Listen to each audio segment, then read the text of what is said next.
Its annual Worldwide Threat Assessment hearing. Let me begin by welcoming our esteemed panel of witnesses, the Director of National Intelligence, Tulsi Gabbard, the CIA Director, John Ratcliffe, the FBI Director, Kash Patel, the Acting Director of the National Security Agency and Commander of U.S. Cyber Command, Lieutenant General William Hartman, and the DIE Director, Lieutenant General James Adams.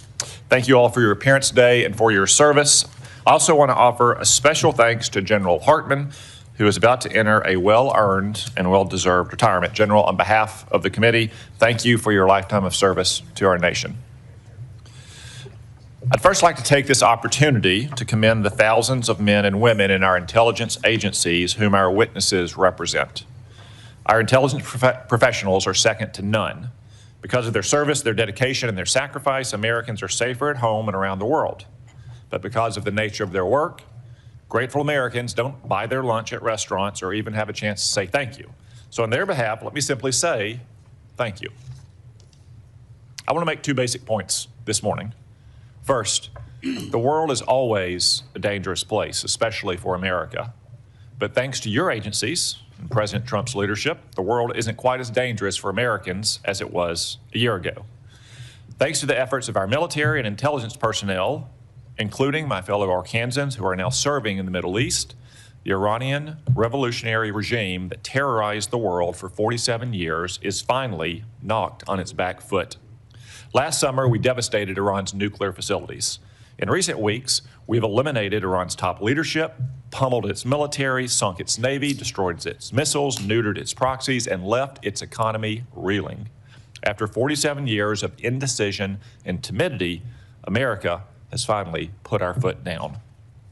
I'm also pleased to report that things have improved a lot in our own backyard now that Venezuela's illegitimate communist dictator, Nicolas Maduro, is rotting in a New York prison.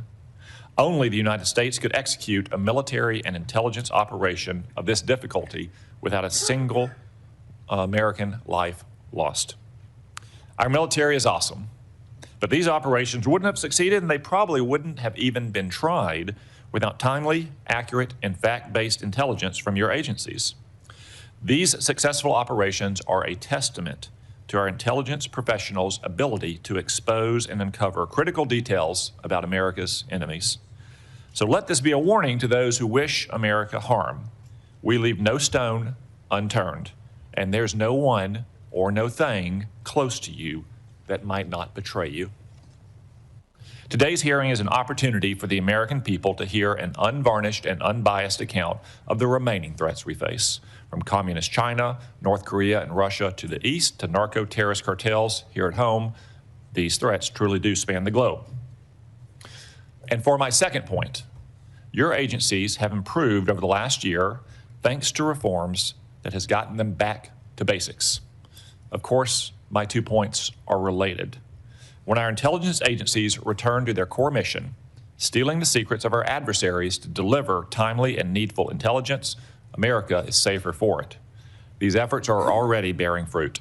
For example, last year, the CIA increased its foreign intelligence reporting by 25%.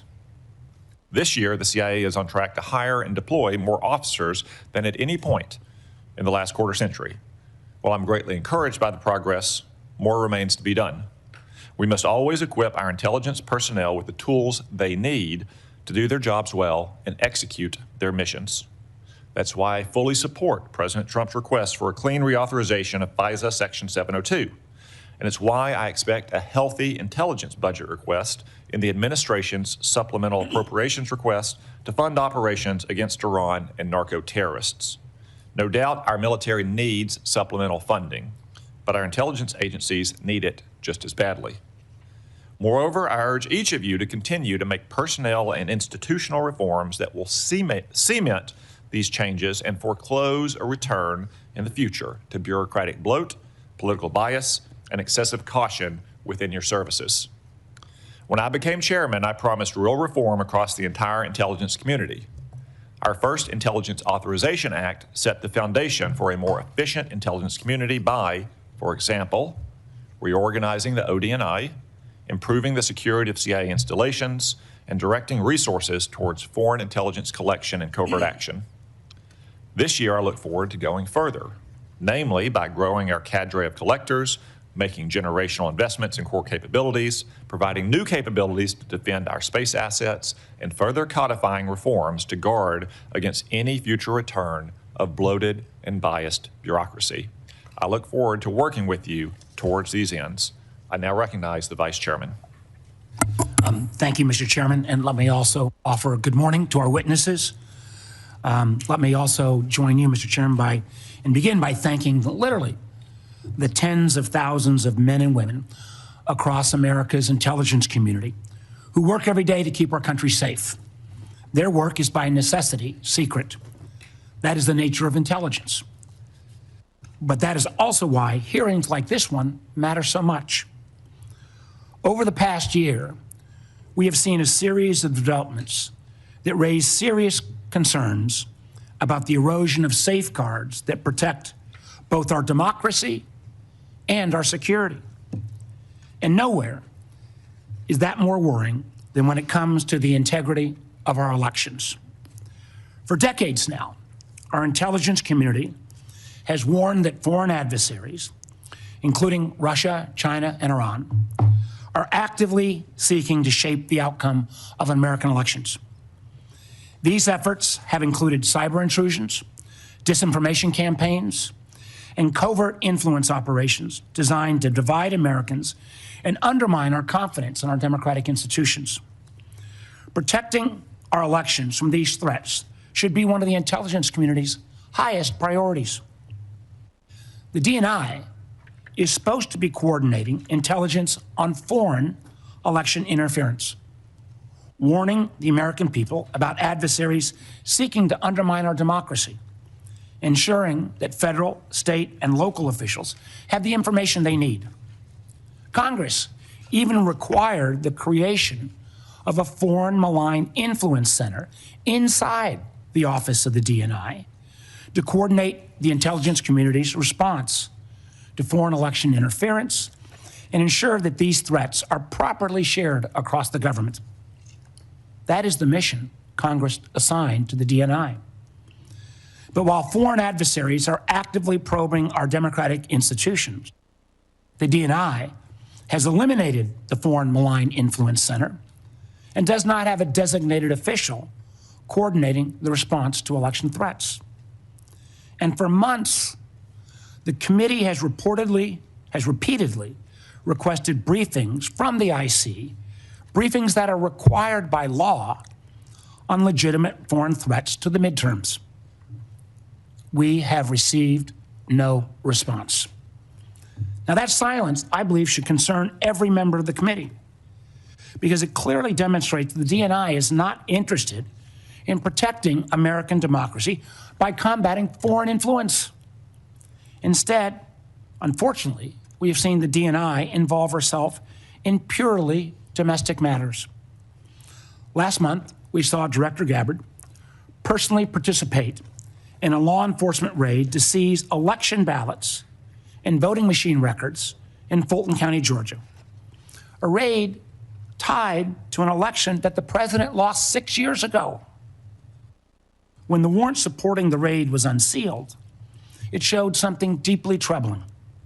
There was no foreign connection to justify the involvement of our nation's top spy.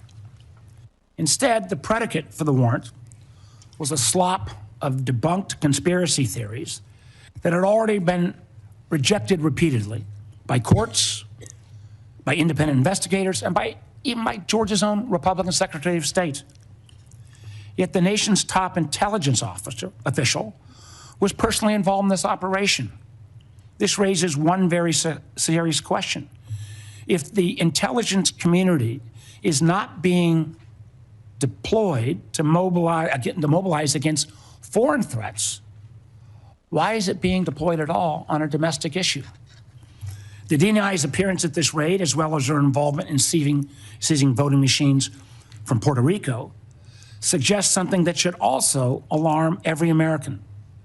I believe an organized effort to misuse her national security powers to interfere in domestic politics and potentially provide a pretext for the president's unconstitutional efforts to seize control of the upcoming elections. Don't take my word for it. The president has repeatedly pushed for the nationalization of our elections, calling for federal government to override the state election laws and, quote, take over voting while continuing to make false statements about election fraud.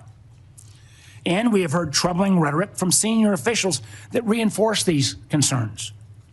As former Homeland Security Secretary Kristi Noem said publicly, we've been, and this is a quote, we've been proactive trying to make sure we have the right people voting, electing the right leaders to lead this country. At the same time, the administration has brought into government individuals promoting conspiracy theories about our elections.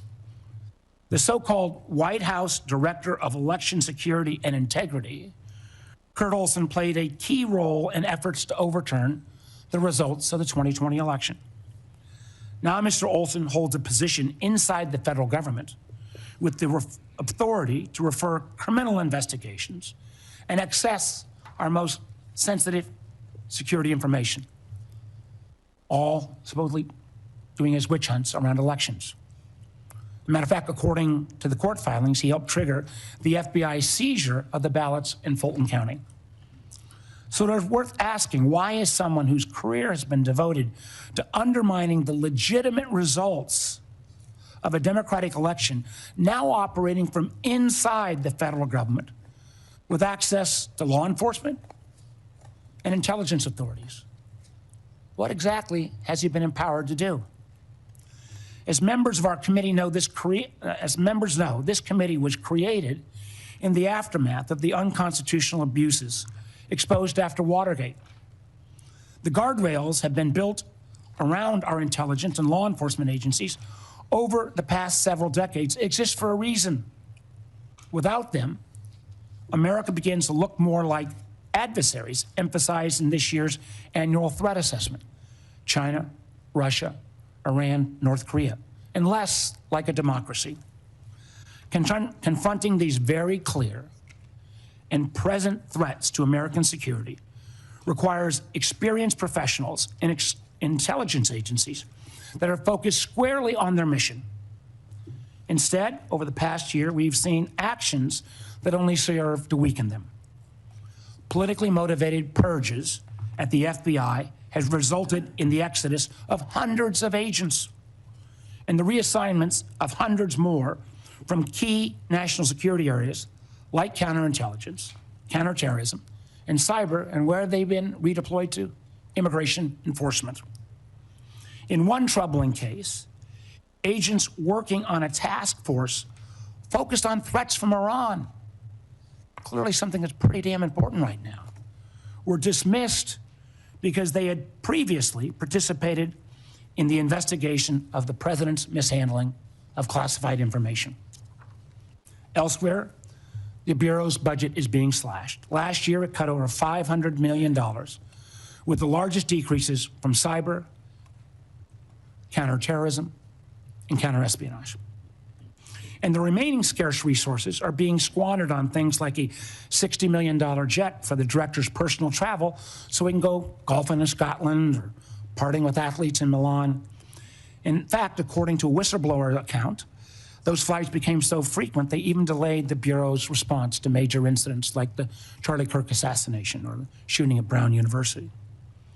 Credible reports also indicate that highly trained FBI agents from elite SWAT units have been reassigned to chauffeur his girlfriend, an unprecedented use of personnel whose training are actually intended for hunting violent criminals and neutralizing terrorists. Unfortunately, this dysfunction has not been limited to the FBI. Both the National Security Agency and the Defense Intelligence Agency, and this is no reflection on the two gentlemen sitting in front of us, were both left leaderless for months after the president fired their directors, one at the behest of a 9/11 conspiracy theorist, and the other for providing a fact-based assessment that contradicted the president's claims about obliterating Iran's nuclear program. Clearly, if the program had been truly obliterated, the president wouldn't be bombing again right now. And again, more than 1/3 of the personnel at CISA, created by Congress to protect critical infrastructure like power, water, and election systems, have been forced out. That seems like a real mistake as we still grapple with the intrusion called Typhoon and the recent Iranian cyber attack on Stryker. And we are now seeing in real time the cost to the State Department. Thousands of American citizens were trapped in a literal war zone with little assistance from their own government.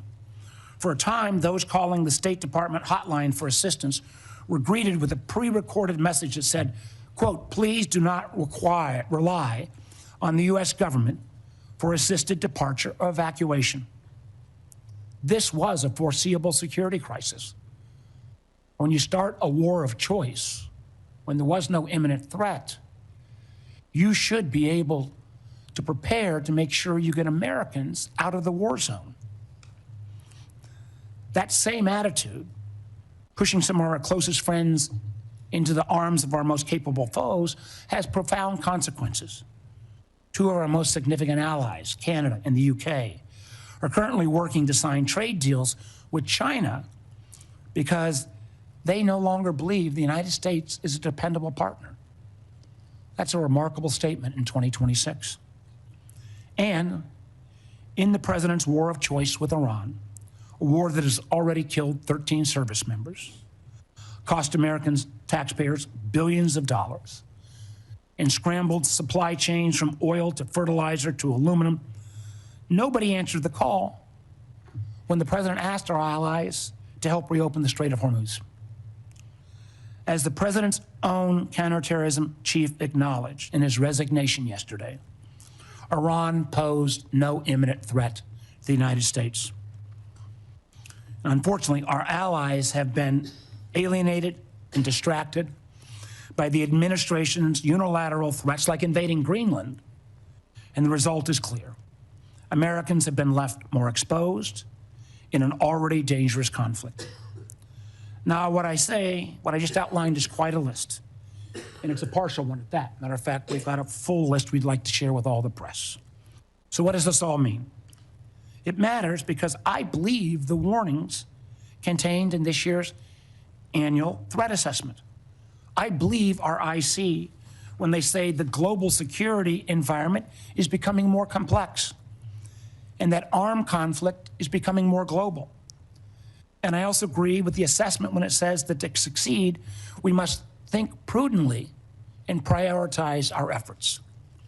On the topic of the annual threat assessment, I want to close where I began by noting that since the first time since 2017, in the aftermath of Russia's intervention in our 2016 elections, the annual threat assessment includes nothing about adversary attempts to influence American elections. Now, I don't believe this omission means that the threat has disappeared. It means that the intelligence community is no longer being allowed to speak honestly about it. And it raises serious questions, and I will be asking about your priorities, Director Gabbard, in terms of what you're choosing to prioritize instead. Thank you, Mr. Chairman. I yield back. Before we go to the witnesses, now that we have a critical mass of members, I would simply like to remind members that we will handle questions as we did last year, seniority at the time of the gavel, and alternating between Democrats and Republicans. We'll have one round of questions, 7 minutes per round. I will not entertain questions after 7-minute time has expired. Furthermore, I expect to convene the closed session in our usual location promptly 30 minutes after the open session begins. Director Gabbard, the floor is yours. Thank you, Chairman Cotton, Vice Chair Warner, members of the committee, good morning. I'm here today to present the 2026 Annual Threat Assessment, joined by the directors of the CIA, FBI, DIA, and NSA. Before I continue, on behalf of the intelligence community, I want to extend our thanks to General Hartman for his 37 years of service in uniform and closing out his 37 years with tremendous leadership of the NSA. This briefing is being provided in accordance with ODNI statutory responsibility. I'd like to remind those who are watching what I am briefing here today conveys the intelligence community's assessment of the threats facing U.S. citizens, our homeland, and our interests, not my personal views or opinions.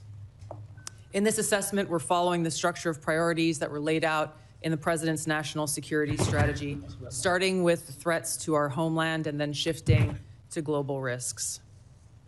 The defense of our homeland is of the utmost importance to the American people, and efforts by this administration have shown over the last year the results of bolstering homeland defense in the security of the American people. For example, the strict enforcement of U.S. policies at the U.S.-Mexico border and regionally have served as a deterrent, drastically reducing illegal immigration.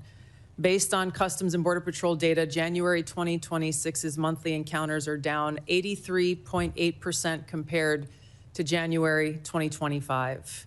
Encounters declined 79% compared to 2024. The drivers of migration are likely to continue. Potential worsening instability in countries like Cuba and Haiti risk triggering migration surges, and smugglers who have long operated as transnational criminal organizations continue to view chaos as an opportunity for profit and will continue to look to profit from illegal immigration flows. These transnational criminal organizations continue to pose a daily and direct threat to the health and safety of millions of U.S. citizens, primarily and directly by producing and trafficking in illegal drugs. Under President Trump's leadership, fentanyl overdose deaths have seen a 30% decrease from September 2024 to September 2025. President Trump's aggressive efforts to more directly and actively target these transnational criminal organizations and reduce the inflow of fentanyl precursors has already had a significant impact, which is likely to continue. We've seen fentanyl potency also decrease, likely due to disruptions to the production supply chain. U.S. efforts to work with China and India to halt the flow of fentanyl precursor chemicals to North America are demonstrating some improvement, but there is more work to be done, as sadly, there are still tens of thousands of fentanyl-related deaths in America every year. Mexico-based TCOs like the Sinaloa Cartel and Jalisco New Generation Cartel dominate the production and smuggling of fentanyl, heroin, meth, and cocaine into the United States. Colombia-based DCOs and illegal armed groups like the Revolutionary Armed Forces of Colombia and the National Liberation Army are responsible for producing and trafficking large volumes of cocaine to the U.S. and European markets, with now some indicators of attempts to expand their market to the Asia-Pacific region. Colombia remains the world's largest producer of cocaine, and Colombian criminal groups have expanded their trafficking relationships with neighboring Ecuadorian and Brazilian gangs. As you know, MS-13 is well established in cells within the United States and uses violence to intimidate the Salvadoran diaspora, engaging in murder, extortion, retail drug trafficking, firearms offenses, and prostitution, fueling increased violence and instability. These and other TCOs continue to present a very tangible and individualized risk of violent crime to everyday Americans and contribute to regional instability. As the president increases his focus on counter-drug and counter-cartel pressures, they're likely to seek ways to try to adapt their operations, including shifting production locations and trafficking routes and methods. The United States continues to face a complex and evolving threat landscape with a geographically diverse set of Islamist terrorist actors seeking to propagate their ideology globally and harm Americans, even as al-Qaeda and ISIS remain weaker today than they were at their respective peaks. The spread of Islamist ideology, in some cases led by individuals and organizations associated with the Muslim Brotherhood, poses a fundamental threat to freedom and the foundational principles that underpin Western civilization. Islamist groups and individuals use this ideology for recruiting and financial support for terrorist groups and individuals around the world, and to advance their political objectives of establishing an Islamist caliphate which governs based on Sharia. There are increasing examples of this in various European countries, and President Trump's designation of certain Muslim Brotherhood chapters as foreign terrorist organizations is a mechanism to secure Americans against this threat. In response to setbacks to their capabilities of conducting large-scale complex attacks, Islamist terrorist groups have shifted toward focusing on executing information operations to spread propaganda and inspire or enable individuals located in or with access to the West. U.S. counterterrorism efforts, primarily in Iraq, Somalia, Yemen, and Syria in 2025, were instrumental in removing key terrorist leaders and operatives, degrading the ability of al-Qaeda and ISIS to quickly reconstitute its leadership and plan large-scale attacks against the homeland and U.S. interests abroad. Strict U.S. border enforcement measures and increased deportations of individuals with suspected links to Islamist terrorists have reduced access to the homeland and removed some potential sources of future terrorist attacks. Since January, U.S. officials have only had a handful of encounters at our borders with individuals associated with terrorist groups.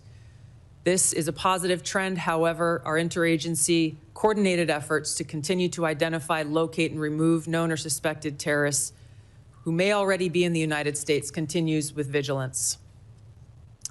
In 2025, there were at least 3 Islamist terrorist attacks in the United States. Law enforcement disrupted at least 15 U.S.-based Islamist terrorist plotters. Roughly half of last year's disrupted plotters had some online contact with Islamist terrorists inspired by Islamist foreign terrorist organizations abroad.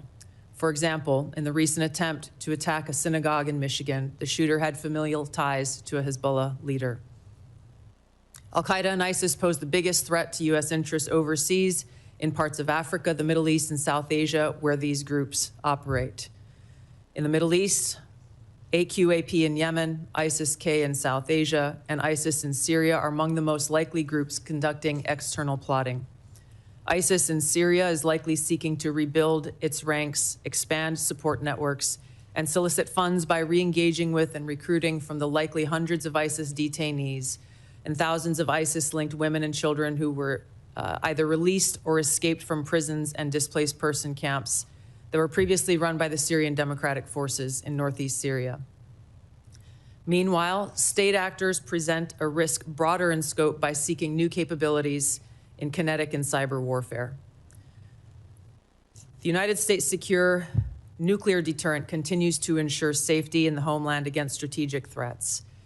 However, the intelligence community assesses that Russia, China, North Korea, Iran, and Pakistan have been researching and developing an array of novel, advanced, or traditional missile delivery systems with nuclear and conventional payloads that put our homeland within range. The IC assesses that threats to the homeland will expand collectively to more than 16,000 missiles by 2035, from the current assessed figure of more than 3,000 missiles. The IC assesses that China and Russia are developing advanced delivery systems meant to be capable of penetrating or bypassing U.S. missile defenses. North Korea's ICBMs can already reach U.S. soil, and the IC assesses that it is committed to expanding its nuclear arsenal. Pakistan's long-range ballistic missile development potentially could include ICBMs with a range capable of striking the homeland. The IC assesses that Iran has previously demonstrated space launch and other technology it could use to begin to develop a militarily viable ICBM before 2035, should Tehran attempt to pursue that capability. However, these assessments will clearly be updated as the full impact of Operation Epic Fury's devastating strikes on Iran's missile production facilities, stockpiles, and launch capabilities is determined. These nations collectively will likely seek to understand U.S. plans for advanced missile defense for the homeland, probably for the purpose of shaping their own missile development programs and assessing U.S. intentions regarding deterrence. Shifting to the cyber domain, the IC assesses that China, Russia, Iran, North Korea, and non-state ransomware groups will continue to seek to compromise U.S. government and private sector networks, as well as critical infrastructure, to collect intelligence, create options for future disruption, and for financial gain. The IC assesses that China and Russia present the most persistent and active threats and are continuing their R&D efforts. North Korea's cyber program is sophisticated and agile. In 2025 alone, North Korea's cryptocurrency heist probably stole $2 billion, which the IC assesses is helping to fund the regime and include further development of its strategic weapons programs. Financially or ideologically motivated non-state actors are becoming more bold, with ransomware groups shifting to faster, high-volume attacks that are harder to identify and mitigate. Innovation in the field of artificial intelligence will likely accelerate these threats in the cyber domain. The IC assesses that it will increasingly shape cyber operations, with both cyber operators and defenders using these tools to improve their speed and effectiveness. For example, in August of 2025, cyber actors used an AI tool to conduct a data extortion operation against international government, healthcare, and public health emergency service sectors, as well as religious institutions. Moving to the Arctic, the IC assesses that Russia, and to a lesser extent China, aim to strengthen their presence in the region through increased maritime trade, natural resource extraction, and military activity. Russia, which has the longest coastline in the Arctic, has long sought recognition of its polar great power status and is deploying more military forces and building new permanent infrastructure. China, though not an Arctic country, is engaged in more limited efforts in the region to advance its own strategic and economic interests. The IC assesses that China is the most capable competitor in the field of artificial intelligence. The IC assesses that AI capabilities are rapidly advancing and changing the threat landscape, as this is a defining technology that enables computers and machines to simulate human learning comprehension, problem solving, creativity, and autonomy. It will be critical to ensure that humans remain in control of how AI is used and of the machines that may threaten to autonomously violate the interests of the American people across all domains. AI adoption at scale across the spectrum of usage poses serious risks. AI has the potential to aid in weapons and systems design and has been used in recent conflicts to influence targeting and streamline decision-making, underscoring the risk and likely threats that could manifest on the battlefield. Early developers in quantum computers will give countries an extraordinary technological advantage over others to quickly process national security information and break current encryption methodology used to protect sensitive finance, healthcare, and government information. The global security landscape is volatile and complex, with armed conflict growing more common and posing potential threats against U.S. interests. Strategic competition and regional and smaller powers are becoming more willing to use force to pursue their interests, heightening the risk of conflict. The IC assesses the space domain is becoming increasingly contested, with China and Russia developing counter-space capabilities to challenge U.S. space efforts. The threat of nuclear proliferation and advancing chemical and biological warfare capabilities continues to grow. I'll turn now to our neighborhood in the Western Hemisphere, where flagging economies, high crime rates, pervasive organized crime, migration flows, corruption, narcotics trafficking, all of these present a spectrum of risks to U.S. interests, and where strategic competitors seek to gain greater influence in the region. The IC assesses that Latin America and the Caribbean almost certainly will see hotspots of volatility in the coming year. Since Maduro's arrest, the IC assesses a shift in Venezuela's leadership towards cooperating with the U.S. to open its economy, to develop the country's oil and gas extraction capability, and we've seen their movement in releasing political prisoners. The U.S.-Mexico-Canada Agreement review in 2026 will likely increase uncertainty in many Latin American countries, especially those that rely on Mexico as an export destination for intermediate goods for manufacture and onward export to the U.S. China, Russia, and Iran are likely seeking to sustain economic, political, and military engagement with Latin America. The IC assesses that China's demand for raw materials is likely to continue to drive its economic outreach, while Russia likely wants to expand its current security and diplomatic ties with Cuba and Nicaragua. The IC assesses that China aims to elevate its own political, economic, military, and technological power to increase its own regional positioning, global influence, to fend off threats to their interests. While there are challenging areas where interests diverge, President Trump's diplomatic engagements with President Xi to work towards U.S. interests have enabled progress where those interests align. The IC assesses that China continues to rapidly modernize its military forces across all domains in pursuit of its goal to achieve world-class status by mid-century. This includes building a force with the aim of being capable of deterring U.S. and allied forces in the region, and to achieve their stated objective of developing the ability to seize Taiwan by force if necessary. However, the IC assesses that China likely prefers to set the conditions for an eventual peaceful reunification with Taiwan short of conflict. The IC assesses that an increasingly confident North Korean regime remains a source of concern regionally and globally. Its weapons of mass destruction, its conventional military capabilities, illicit cyber activities, and demonstrated willingness to use asymmetric capabilities poses a threat to U.S. and its allies, particularly South Korea and Japan. North Korea's partnership with Russia is growing, and in 2025, Kim took steps to improve ties with China, still North Korea's most important trading partner and economic benefactor. The IC assesses that North Korea's support for Russia in the war against Ukraine has increased North Korea's capabilities as their forces have gained combat experience in 21st century warfare, along with equipment. In 2024, North Korea deployed more than 11,000 troops to Russia to support combat operations in Kursk. Pyongyang continues to develop and expand its strategic weapons programs, including missiles that can evade U.S. and regional missile defenses. It is continuing to work to increase its nuclear warhead stockpile and maintains biological and chemical weapons capabilities. Russia retains the capability to selectively challenge U.S. interests globally by military and non-military means. The IC assesses that the most dangerous threat posed by Russia to the U.S. is the potential of an escalatory spiral in an ongoing conflict, such as Ukraine, or a new conflict that led to direct hostilities, including the potential deployment of nuclear weapons. The IC assesses that Putin continues to invest in Russia's defense industrial base, as well as novel capabilities that may pose a greater threat to the U.S. homeland and forces abroad than conventional weapons.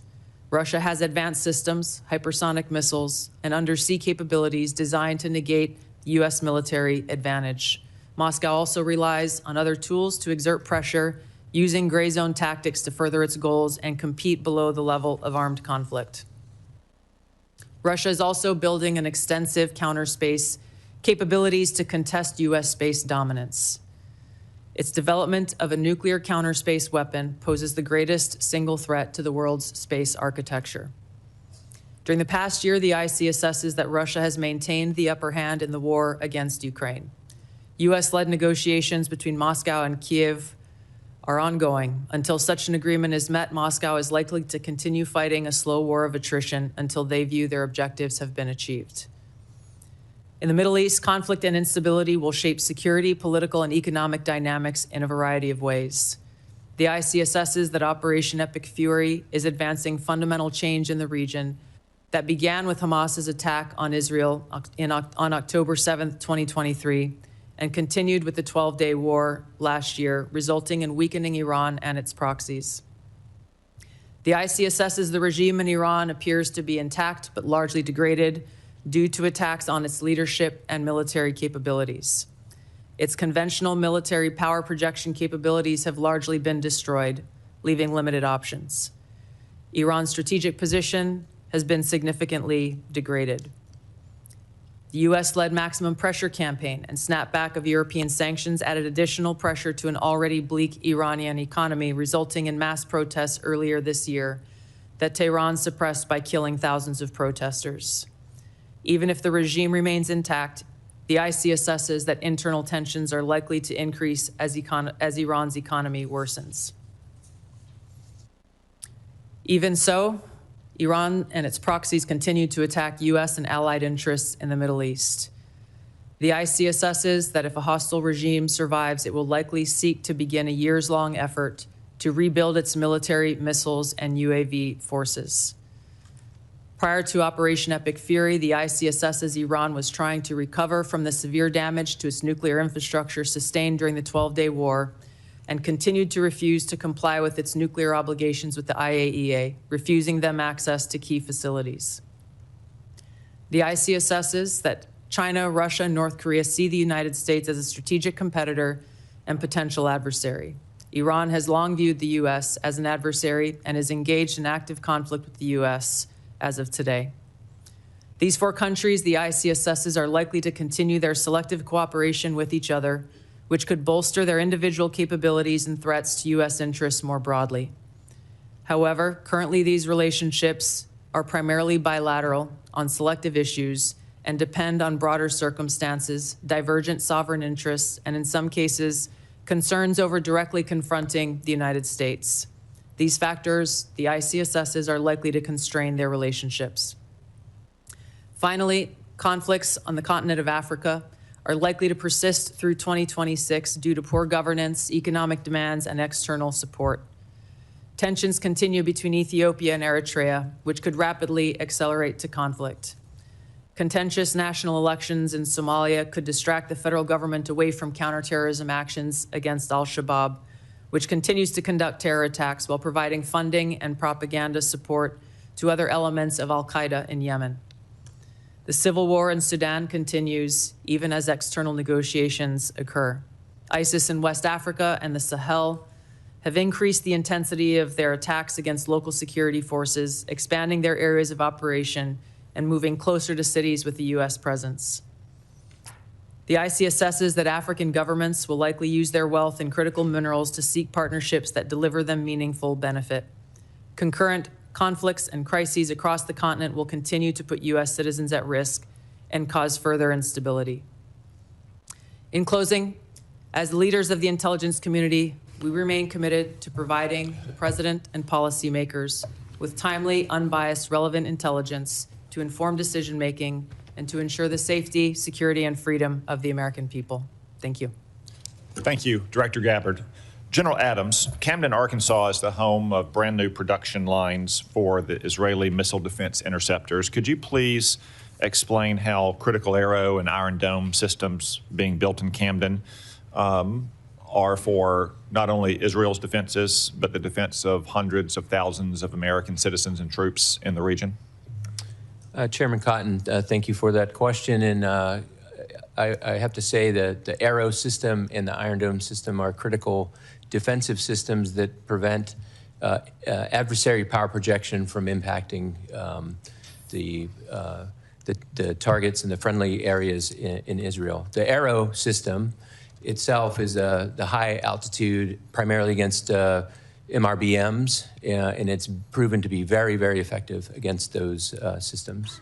The Iron Dome is more of a closer-in system, protecting against rockets and things of that nature. But the combination of those two with U.S. systems creates a shield to prevent those attacks from the Iranians impacting key areas in areas where they're protecting. Thank you, General Adams. I was recently in Camden with Secretary Hegseth as part of his Arsenal of Freedom tour, and they are great Arkansans who do great work to keep our nation safe. General Hartman, we've often spoken about our pressing need for more cybersecurity manpower and part-time formation, such as the Arkansas Air National Guard's 223rd Cyberspace Operations Squadron are a great way to grow the force. What recommendations do you have to grow these cyber protection teams and develop more capacity for local and national missions? Chairman Cotton, thanks for the question. I did hear a little bit about the great team in Arkansas there, and I know 855 CPT operates from that formation. And so for us, certainly looking at a number of different initiatives. One, ensure that we can share all of the relevant top secret classified information and other sort of indications and warning that the organizations need. But I will tell you, I'm an advocate for an ability to establish some sort of joint reserve cyber organization, and so that at Cybercom we can ensure that those organizations have all of the advanced training that they need to ensure that those organizations have access to all of the intelligence that they need, and to ensure that we control some level of funding at both Cybercom and NSA that can be used to mobilize those personnel to handle the most difficult problems that we're faced with. And we have been working with Congress on some of that language and the department, and we appreciate it, sir. Thank you, General Hartman. As I said in my opening, we only have this one public hearing a year, even though the committee hears from each of you several times throughout the year in classified settings. So we don't often have a chance to tell the American people what great work their intelligence professionals are doing for them. So Director Ratcliffe, could you take the opportunity to maybe join in the excellent briefings that Secretary Hegseth and General Kane have provided on a regular basis over the last couple months on the military aspects of both the Maduro raid and Operation Epic Fury to explain the CIA's contributions to those operations. Thank you, Senator. You know, last year when I was here in my confirmation, I promised you all, and you had all asked for, a more aggressive CIA, one that was focused on core mission, getting back to the business of stealing secrets, to be able to provide our policymakers with a decisive strategic advantage that would allow and advance and contribute to foreign policy and national security successes. To the credit of the CIA workforce, the CIA has delivered. Some of those successes have been very public. As you mentioned, Senator, Operation Midnight Hammer, Operation Absolute Resolve, flawless military operations like that are hostage to a flawless intelligence picture. And the CIA, as you know from classified briefings, contributed in myriad ways to the success of that. But what I would say to you is those successes are just emblematic of the phenomenal progress and success really by every measure, every metric, every standard across every national security space with regard to the work of the CIA. Senator, you mentioned some of it in your opening. The increase of our asset stable and our human sources up by 25%, our FI collection across the board, our foreign intelligence collection up by 25% overall, and in important categories like China, for instance, up 100%. In areas like tech and AI, up 45%. On the counter-narcotics front, our operations up by 70%. And with regard to counterterrorism, those are classified numbers that I'll share with you in the classified portion of this hearing, but they're off the charts good. The best way I can summarize it, Senator, is I had a 32-year veteran of the agency retire this year, and he said to me, I hate to go. I don't know if this is the best year that the CIA's ever had, but it's the best year I can ever remember. And I think that reflects the current morale of the CIA. It's a workforce that knows it's doing a great job. It knows that it's being allowed to do what they signed up to do, which is provide that decisive strategic advantage to our country for great successes that everyone can see. So I thank you for the opportunity to let me recognize the CIA workforce. Thank you. Director Ratcliffe, I want to address one specific threat from Iran, the threat of an intercontinental missile, which is really just the combination of two technologies, one thrust to get something into space and a reentry vehicle to get it back to Earth. Iran has always had a space launch program, which is flimsy cover for the first part of that intercontinental missile program. I haven't seen any Iranian astronauts in space lately. And second, they have medium-range ballistic missiles, which already have a reentry vehicle. So if you crudely married those two technologies together, I've heard some analysts say that Iran could have had a functioning intercontinental missile to threaten the United States in as few as 6 months. Would you agree with that assessment? Well, you're right to be concerned about Iran's development of longer-range ballistic missiles, Senator. If Iran were allowed to develop at the IRBM ranges, which is 3,000 kilometers, it would threaten most of Europe. And yes, as you mentioned, we know that Iran is gaining experience in these larger, more powerful booster technologies through its so-called space launch vehicle program.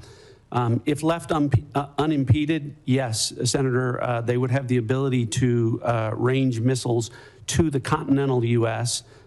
It's one of the reasons why degrading Iran's missile production capabilities that is taking place right now in Operation Epic Fury is so important to our national security. Thank you. Vice Chairman. Thank you, Mr. Chairman. Director Gabbard, the whole country knows that you were recently involved in an FBI operation to seize ballots in Fulton County, Georgia. Yet this was despite the fact that the warrant showed no foreign interference or nexus. Matter of fact, the warrant was based entirely on conspiracy theories that have already been examined and rejected repeatedly. Now, where is the authority for you to involve yourself in a domestic law enforcement activity? Thank you, Vice Chairman. I appreciate the question. As you know, I've addressed every issue you've raised in detail in a letter, but I'm grateful for the opportunity to do it in this forum. As you stated, Congress provided by statute, ODNI, with the responsibility of election security and counterintelligence in 2021. As you also know, ODNI has purview and oversight. I know the history very well, but could you just I am addressing the question. ODNI also has purview and overview over two domestic-related agencies, the Department of Homeland Security and the FBI, both of which have purview over election security responsibilities to ensure the integrity of our elections. I want to correct one of your statements that you've made multiple times, which is false. I did not participate in a law enforcement activity, nor would I, because that does not exist within my authorities. You were present on the scene. Are the photos of you on the scene false? I was at Fulton County, sir, at the request of the president, and to work with the FBI to observe this action that had long been awaited. I was not aware of what was in the warrant or was not in the warrant. And what was the president's specific request for you to go to? What was the specific request that was made by the president for you to show up in Fulton County? To go and observe the FBI's activities on this issue. So why? When you look at the fort, your question, sir. Do you have the answer why the president was knowing about this affidavit before it was even served? I'm not aware that the president knew about an affidavit before it was served. Then why was he sending you to Fulton County?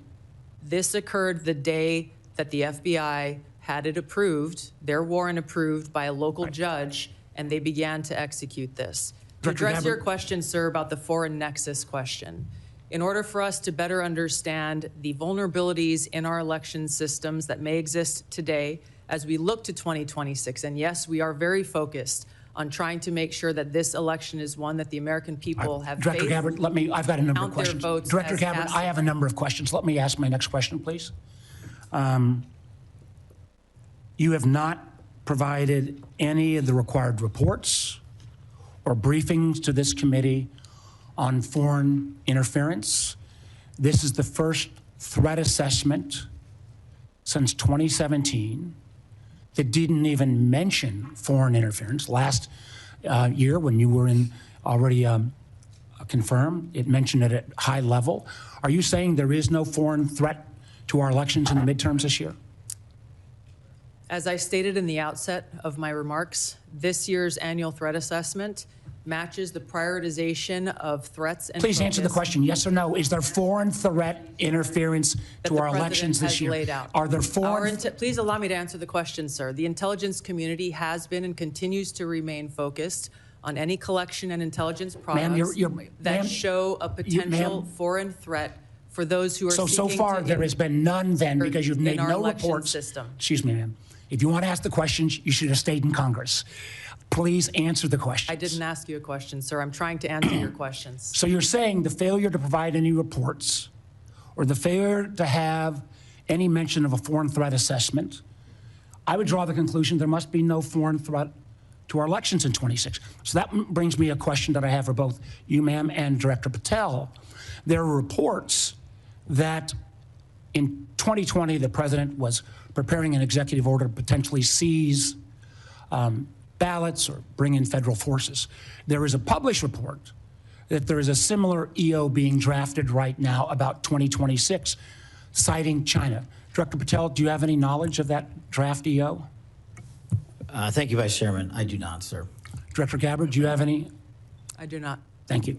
Let me move to Iran. Now, I understand, and I appreciated Director Gabbard, your comments yesterday about agreeing that the president has sole authority, I guess, in his bones to declare whether something is an imminent threat. I didn't agree with your friend, Mr. Kent, but I didn't, again, I agreed with him yesterday on the fact that there was no imminent threat.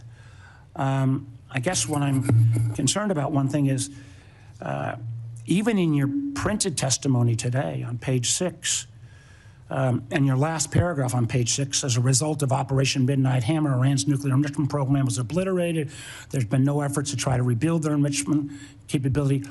You omitted that paragraph from your oral opening. Was that because the president had said there was an imminent threat 2 weeks No, sir, I recognize that the time was running long, and I skipped through some of the So portions you chose to take of my omit- oral delivered remarks, You chose sir. to omit the parts that contradict the president. The president continues to say as well that he had no idea, was shocked that the Iranians had moved to take over the Strait of Hormuz. Did you provide any intelligence that would say that it would be that it was not likely that the Iranians would try to move on the strait?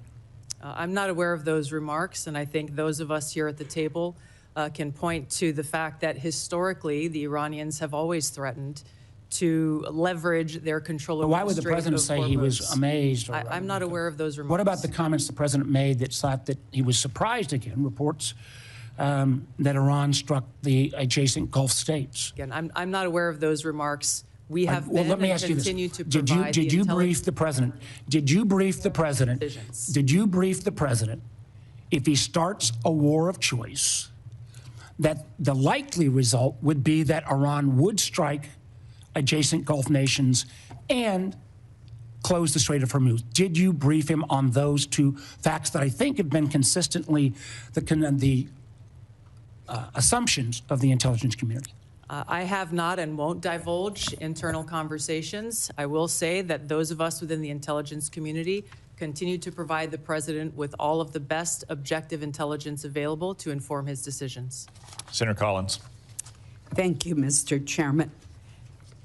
Director Gabbard, you just testified that ISIS and al-Qaeda are significantly weaker.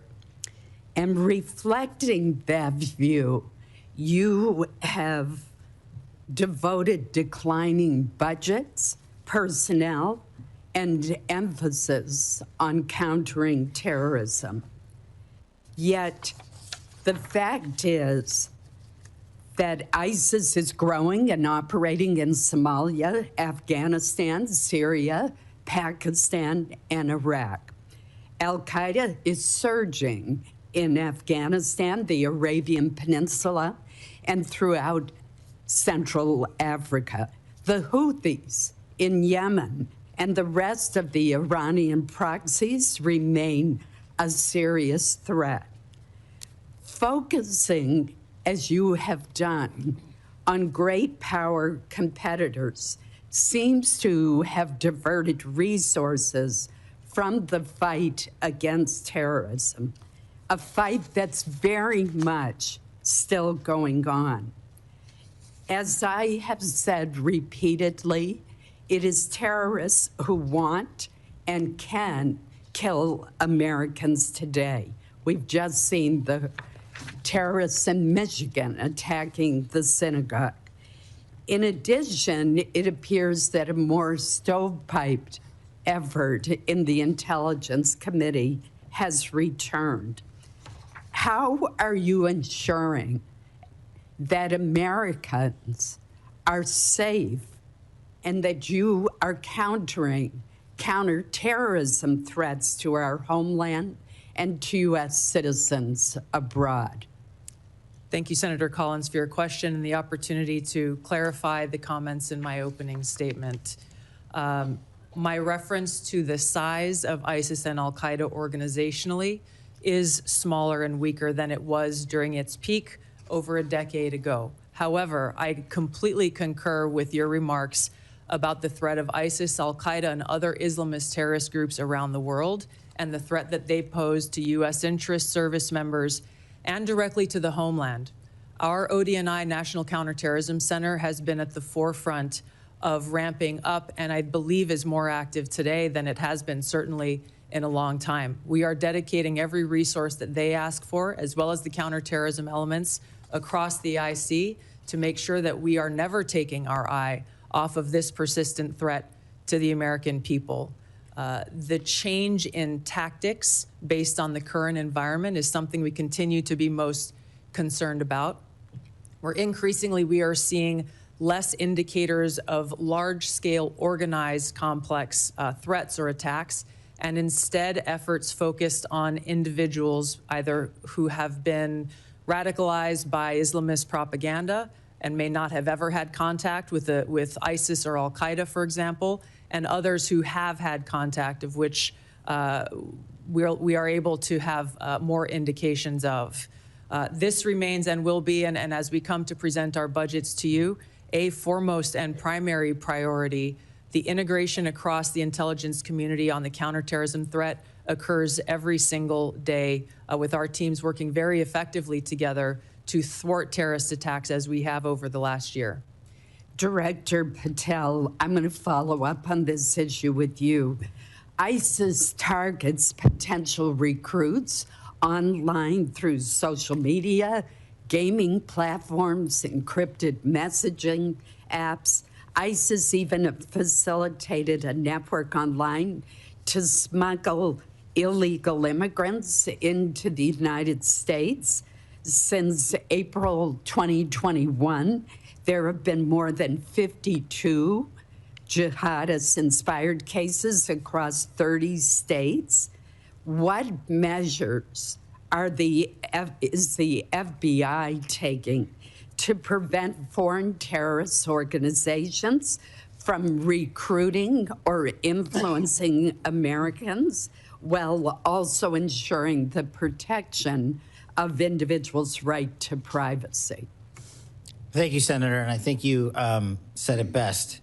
They have transferred their capabilities in terms of personal recruitments to online recruitments, which makes any terrorist organization, including ISIS, all the more powerful. What we have done is extended and expanded resources to environments like the Threat Screening Center, which allows us to collect biometric capabilities from all over the world. We've had a double-digit increase in that and a double-digit increase in intelligence production. But what we've also done in the CT space specifically is expand the number of agents and intel analysts that go online and detect based on our biometric capabilities and intelligence that we have from the interagency.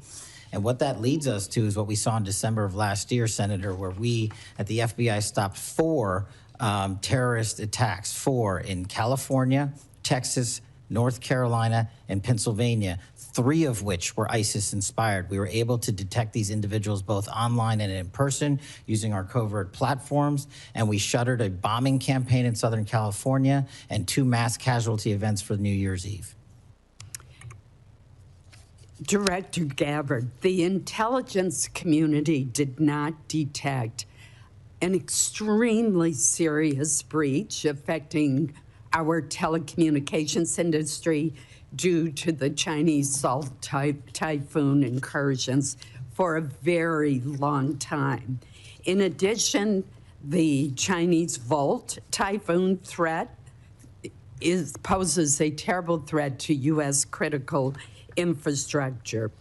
Specific sectors throughout the United States have been overlooked and underprotected.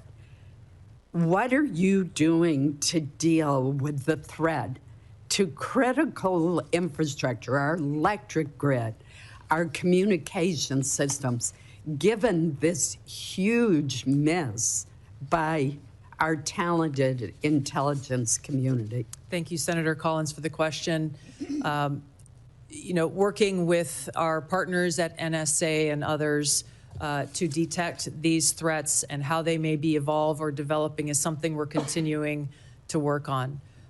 Building strong partnerships with the private sector, whether it be in the telecom industry, the financial sector, the healthcare sector, the energy sector, is something that I am rebuilding.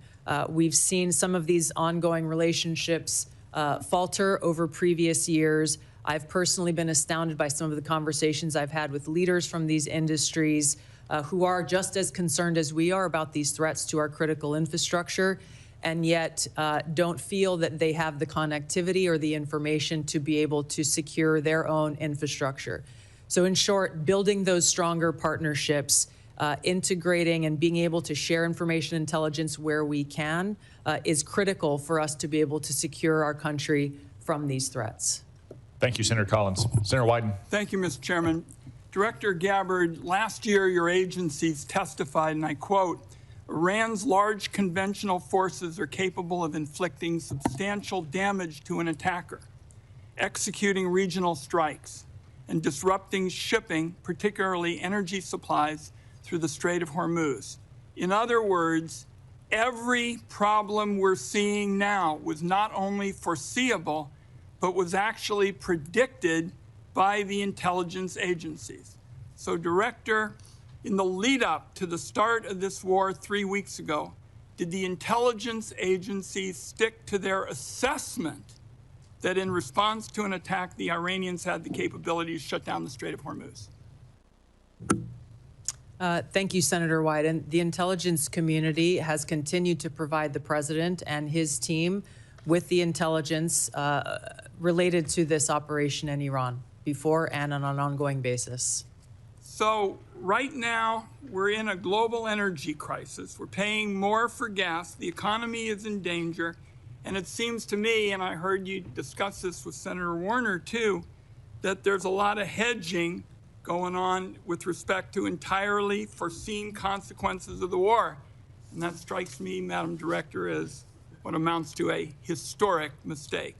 Now, my second question is, did the intelligence agencies assess that the Iranians could respond to a regime change attack from us by attacking U.S. forces and other Americans in the region? The IC assessment has always taken very seriously the threat of the Iranian regime's missile capabilities and how our American troops within the region may be put at risk. Again, you know, it seems to me with Americans dying in the war, it's hard to see how you can sit here and say that the intelligence agencies couldn't provide a clear warning that if attacked, the Iranians would respond by attacking our people. Now, on Monday, Madam Director, Donald Trump was asked about Iranian strikes on the Gulf states. He said, and I quote, nobody, no, the greatest experts, nobody thought they were going to hit the Gulf states. You all are supposed to be the greatest experts. That's what we have you there for. Director Gabbard, did the intelligence agencies assess that Iran could conduct strikes on our own partners in the region if it was attacked? The intelligence community has continued to assess the potential threats to the region, the existing threats to the region, and providing those assessments to the policymakers and decision makers. Let me move on to several others of you with respect to 702 of FISA, and I'm just going to start with you, General Hartman. When Congress last reauthorized Section 702 of FISA, it included a provision that expanded the type of companies and individuals who could be forced to assist the government in its spying. Has this expansion resulted in any intelligence, General Hartman? Senator, thanks for the question. Just to be clear, this provision provided us an ability to collect foreign intelligence on personnel outside of the United States. This is the major 702 issue in terms of expansion. What was the effect of what was done? Senator, I would prefer to talk to you about exact specifics in the closed session. I'm happy to do that. Let's understand, though, this is a dangerously broad provision that could be used to rope in anybody with access to a cable box, a Wi-Fi router, or a server. It was jammed into the 2024 reauthorization bill at the last minute. Senators were told they had no choice but to support it. And now, 2 years later, we've just had testimony from a very respected individual who's saying, so far it has had no value. So colleagues, we are getting ready to have another discussion on this, and this ought to be a warning to every senator that not every new spying power that is sold as urgent and critical actually is. Senator, could I please respond to that? Of course. So Senator, I just want to be clear. It provided us no additional authority that doesn't involve collecting intelligence on foreigners that are outside of the United States of America. Fine. Director Patel, a question for you. In 2023, your predecessor testified that, and I quote, "To my knowledge, we do not currently purchase commercial database information that includes location data derived from internet advertising." Is that the case still? And if so, can you commit this morning to not buying Americans' location data? Thank you. The FBI uses all tools, Senator, thank you for the question, to do our mission. We do purchase commercially available information that's consistent with the Constitution and the laws under the Electronic Communications Privacy Act, and it has led to some valuable intelligence for us to be utilized with our private and partner sectors. So you're saying that the agency will buy Americans' location data. I believe that that's what you've said in kind of intelligence lingo, and I just want to say, as we start this debate, doing that without a warrant is an outrageous end run around the Fourth Amendment. It's particularly dangerous given the use of artificial intelligence to comb through massive amounts of private information. This is Exhibit A for why Congress needs to pass our bipartisan, bicameral bill, the Government Surveillance Reform Act. I have time, I believe, for one more question. Director Patel, you 3 weeks ago indicated you were dissatisfied about having your phone records subpoenaed. Do you think the government ought to get a court order to collect phone records? Senator, in my experience, the government does get court orders to obtain phone records. One last question. General Adams, for you, in 2021, your agency confirmed that it had purchased and searched domestic location data. It is still your agency's position that you can buy Americans' location data without a warrant? And if so, are you still doing it? Senator, thanks for the question. With regards to commercially available information and publicly available information, the purchases that my agency makes is in alignment with the Constitution and protects U.S. persons' information. But you're buying location data, correct? I mean, we've now had that referred to twice, and I don't think there's any question that you're doing it. All of the purchasing of commercially available information by the agency is passed through legal channels and is in complete compliance with laws. Thank you, Mr. Chairman. General Hartman, I want to give you a chance to answer more specifically what Senator Wyden said. You did answer it indirectly. Does anything in Section 702 give the government the authority to target any American with a cable box or a Wi-Fi router? Chairman, nothing in 702 gives us the authority to target an American with a cable router or a Wi-Fi device. Thank you. And I would observe about commercially available data that the keywords are commercially available. If any other person can buy it and the FBI can buy it and it helps them locate a depraved child molester or savage cartel leader, I would certainly hope the FBI is doing anything they can to keep Americans safe. It's not much different from longstanding Supreme Court precedent that, for instance, says law enforcement can go through trash that you put on the side of the curb because you no longer have a privacy interest in it. Senator Cornyn. Thank you all for your service to our country and the people you represent. We are in debt to all of you. I want to ask you, Director Ratcliffe, yesterday, the head of the National Counterterrorism Center resigned, saying that Iran did not represent an imminent threat to the United States. Is there anything to indicate that Iran had ceased in its nuclear ambitions or in its desire to continue to build ballistic missiles capable of threatening American troops and allies in the Middle East? Senator, no. In fact, the intelligence reflects the contrary. So you disagree with Mr. Kent? I do. I would think any fair-minded assessment of the situation, even based on open sources, would reflect the danger the regime poses to the United States. Isn't it true they've basically been at war with the West since 1979 during the Iranian Revolution and have American blood on their hands? That's absolutely correct. I think Iran has been a constant threat to the United States for an extended period of time and posed an immediate threat at this time. The threat assessment says that al-Qaeda and ISIS maintain the intent to launch operations targeting the U.S., but it's most likely to occur through U.S.-based lone offenders.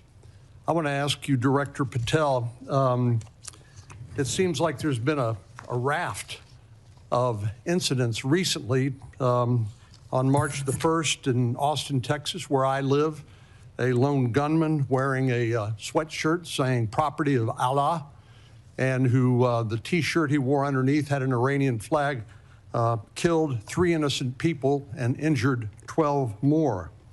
And then we know in Virginia, the Old Dominion shooting, somebody who unbelievably was sentenced to 11 years in federal prison for attempting to support ISIS, but then was released only to commit another terrorist attack. We all are familiar with what's happened in Michigan, in New York, and I applaud the important role that the FBI has played in stopping some terrorist attacks, but obviously the FBI can't be everywhere all the time.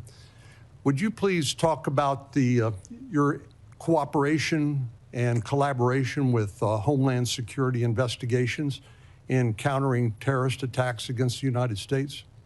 Thank you, Senator. Absolutely. It is essential that the FBI cooperates with the entire interagency. But as to your question about DHS specifically, what we have stood up around the country are 59 Homeland Security task forces in 59 separate locations. These are joint terrorism task forces? Essentially, the JTTF model was expanded. So the FBI owns 56 joint terrorism task forces in each of our field offices. On top of that, we have 59 HSTFs, which are co-led by the FBI and DHS. And what that allows us to do is things like we did down in New Orleans just over the holiday period, where we surged for a 6-week period of time, and where we dropped the murder rate by double-digit points, and also was the first time that Mardi Gras in its entire history had not one homicide. So when you bring the powers of the Homeland Security folks, DHS, and the FBI together, this is the purpose of it, to get after not just the terrorism threat, but the violence and the criminal activity in our cities. And that's why we're in 59 cities across the country, and it's working in places like Memphis and every other city we have it. Are you aware of the fact that Homeland Security investigation is a major directorate within Immigration and Customs Enforcement? Yes, sir. Yes, sir. And are you aware that Senate Democrats have uniformly voted not to fund the Department of Homeland Security, including Homeland Security investigations, TSA, FEMA, and other functions of the Department of Homeland Security? Senator, I'm aware that employees of DHS are 1 month without pay. They're not being paid, right? Yes, sir. And we were all seeing what's happening at airports, where people are having to wait hours at a time because of the fact that these TSA agents are overburdened. But what I wanted to focus on with you is the refusal to fund the functions of the Department of Homeland Security, including Homeland Security investigations, making Americans less safe? Absolutely.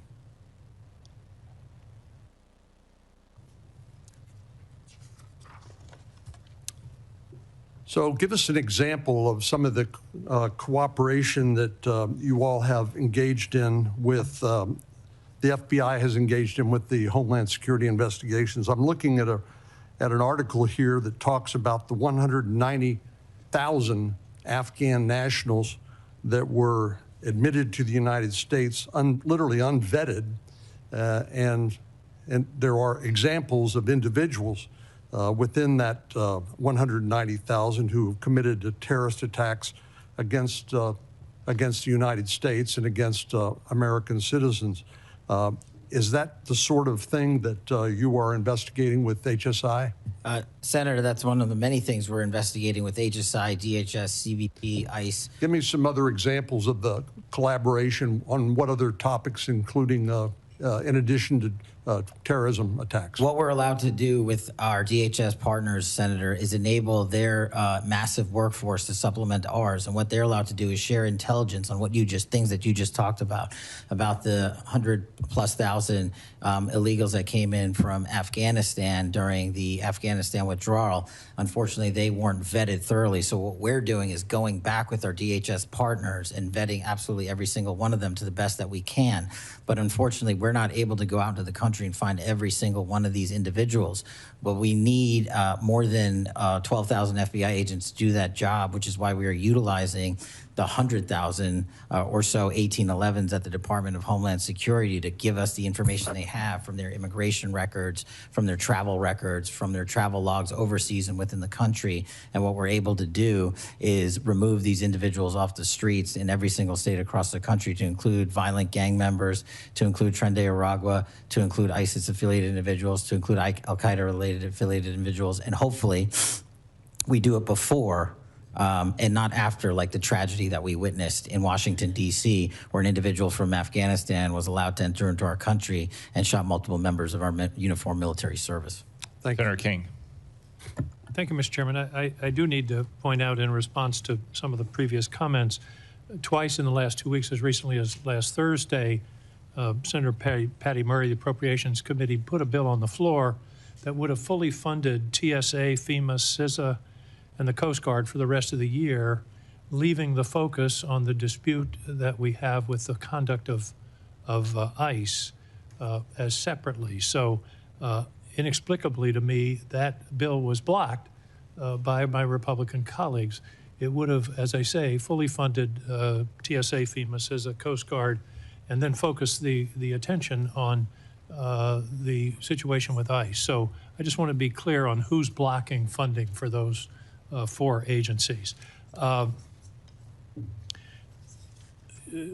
like to ask Ms. Gabbard and Director Ratcliffe, Director, both of you, were either of you in the room, or your designees, when the President was making the final decision about taking this action against Iran on February 27th, 28th? Was there an intelligence committee, community present in those deliberations? Mr. Ratcliffe, your response? Senator King, I'm probably in dozens and dozens of briefings with the President.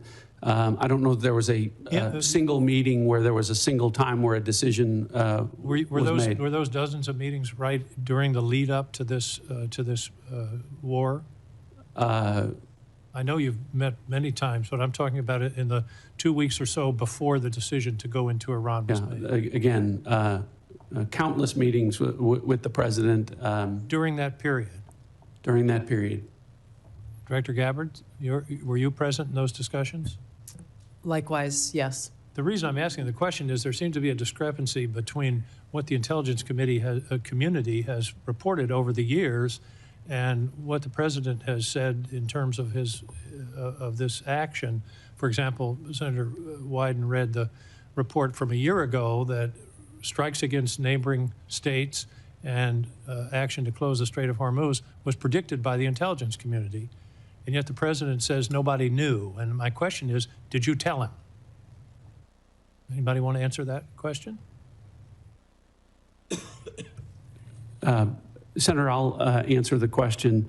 So with regard to briefings, the President gets briefings constantly about intelligence. Now, the comments that you talked about, I had not heard, but what I can tell you is that Iran had specific plans to hit U.S. interests in energy sites across the region, and that's why the Department of War and the Department of State took measures for force protection and personnel protection in advance of Operation Epic Fury. I think that's what's most important.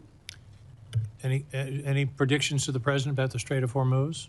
All you got to do is look at a map, and you'll see that the vulnerability of the Strait of Hormuz. Was that part of the briefing, Director Gabbard? I think the Director Ratcliffe made the point here is that this has long been an assessment of the IC, that Iran would likely hold the Strait of Hormuz as leverage. And my question is, was that communicated to the President in the lead up to this action? And it's because of that long-standing assessment that the IC has continued to report that the Department of War took the preemptive planning measures that it did. Well, they've stated that they did not plan for the Strait of Hormuz. The President said, who knew that was going to happen? Anyway, let's move on. Does the President take a daily brief from the intelligence community? This is a yes or no question, I think. Yeah, the President, I would say, Senator, in my estimation, on average, I brief the President of the United States on intelligence probably on average 10 to 15 times a week where I have conversations with him about specific discrete issues. Sometimes there are dedicated sessions that last hours in length. Sometimes I'm briefing him on specific issues, sometimes 3 or 4 times a day. But I would say on average, my interactions where I'm briefing the president on important national security matters happens probably on average 10 to 15 times per week. Thank you. Could you update us on the intelligence on Russian intelligence sharing with Iran in the current conflict? What do we know? Senator, if there is that sharing going on, that would be an answer that would be appropriate for a closed session. Well, it's been in the public press. This is open source that it's occurring. Is it occurring? Again, if it is occurring, that would be an answer appropriate for a closed session. What I can tell you is that according to the Department of War, any support that Iran may be receiving is not inhibiting their operational effects. Okay, that's sort of the first cousin of a yes, I guess. According to intelligence analysis, can regime change or the elimination of the estimated 1,000 pounds of highly enriched uranium be accomplished without boots on the ground? Senator, the discussion about the Iranian nuclear capability, we intend in the closed session to talk about that in great deal. With regards to revealing any information about the ability to do that, I would have to defer that to closed session. Okay, I'll see you in an hour. Finally, there was very little, if anything, in the report, in the assessment about climate change, and that's been in past reports. There is a lot of discussion about migration. The estimates are that climate migrants, because of the changes in the climate and the atmosphere, and particularly in the center equatorial area of the Earth, will range from 200 million to 1 billion people by 2050. Do you believe that is a national security threat that should be addressed? The Syrian refugees were about 6 million, and they upset the politics of Europe for several years. We're talking about 200 million to 1 billion people on the move. I believe that's something we should be discussing and that the intelligence community should be assessing. Director Gabbard? Yes, Senator, there are a number of drivers of things like migration. It would be an extensive and voluminous annual threat assessment if we included every single one. This annual threat assessment is focused, again, on the priorities laid out by the President's national security strategy and on the effects that we can take action, operational action, to protect U.S. interests. Well, I would suggest combating climate change is something we can take action on. Thank you, Mr. Chairman. On the matter of media reports about Russian or Chinese collaboration with Iran, I would point out that the media is not a classification authority. And that kind of story, whether true or not, might be better suited for the FBI to investigate on whether there's been unlawful disclosures of classified information. I would also say it sounds like something Russia and China would do. Communist Russia used to do it during the Cold War, and Communist China has always done stuff like that. On the Patty Murray legislation, not only would it have defunded ICE and CBP, it would have also defunded Homeland Security investigations, which do critical work on our streets to protect our communities from financial crimes, from predators, from transnational gangs as well. So while we would all like to see the TSA and the Coast Guard and other critical parts of Homeland Security as well, we do not want to defund the police, this time the immigration police. Senator Moran. Chairman, thank you. I believe that it's in the U.S.'s national interest, our security interest, for Ukraine to be successful in defeating the Russian invasion. I'm concerned with the consequences of Operation Epic Fury on that ability of Ukraine to succeed in defending its borders. And General Adams, in broad terms, not necessarily, not classified terms, what are the consequences to the supply chain, to the capability of the United States to supply NATO allies and Ukraine as a result of Operation Epic Fury. My question is that usual problem of how do we do both? Are we doing both? Is U.S. support maintained or diminished for Ukraine as a result of Epic Fury? Senator, thank you for that question, and we do continue to, beyond Epic Fury, observe what is happening across the world in crises like Russia and Ukraine. Unfortunately for the situation there now, just based on the force composition and the delta between the Russian forces and the Ukrainian forces, the advantage is to the Russians. As we get into the classified hearing, we can talk a little more specifically about the items with regards to supply chain and with regards to the information that the Defense Intelligence Agency collects. We look at the foreign threat and what their capabilities are from a multi-int perspective.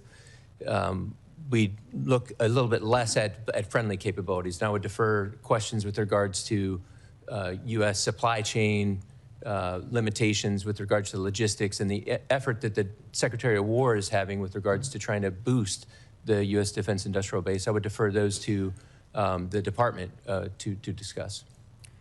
Well, General, please be prepared for the classified session for me to continue to pursue this. I mean, our supply chain issues are not classified in the sense that every hearing I'm in as a defense appropriator has officials from the Department of Defense testifying about the need for further assistance. And really, I'm asking for the facts of what has happened as a result of Operation Fury, Epic Fury, in the last few weeks in our supply to Ukraine and our NATO allies who are supplying Ukraine.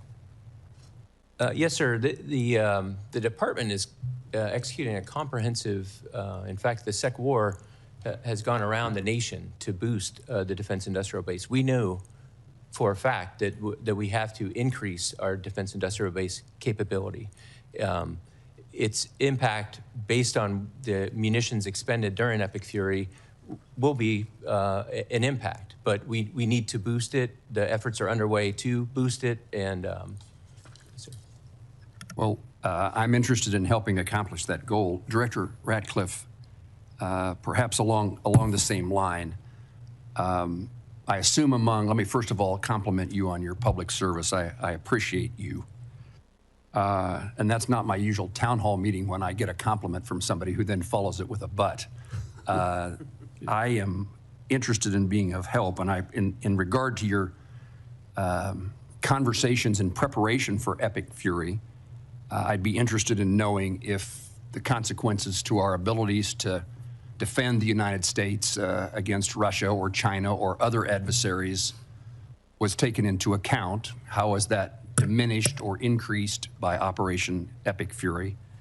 And particularly in this instance about what it means, was the conversation had about what it means to our ability to help Ukraine defend itself? U.S. support for Ukraine includes military and other assistance, but also we've undertaken economic sanctions against Russia for their invasion of Ukraine. And Epic Fury has caused a significant increase in oil prices, and the administration has waived sanctions against Russian oil companies, which are reported to say that Russia is receiving $150 million per day additional dollars as a result of the waiver.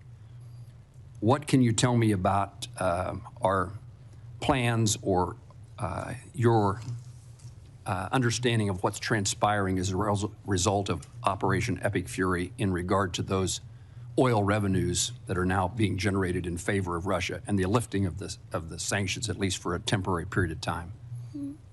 Senator, thanks for the compliment, I think.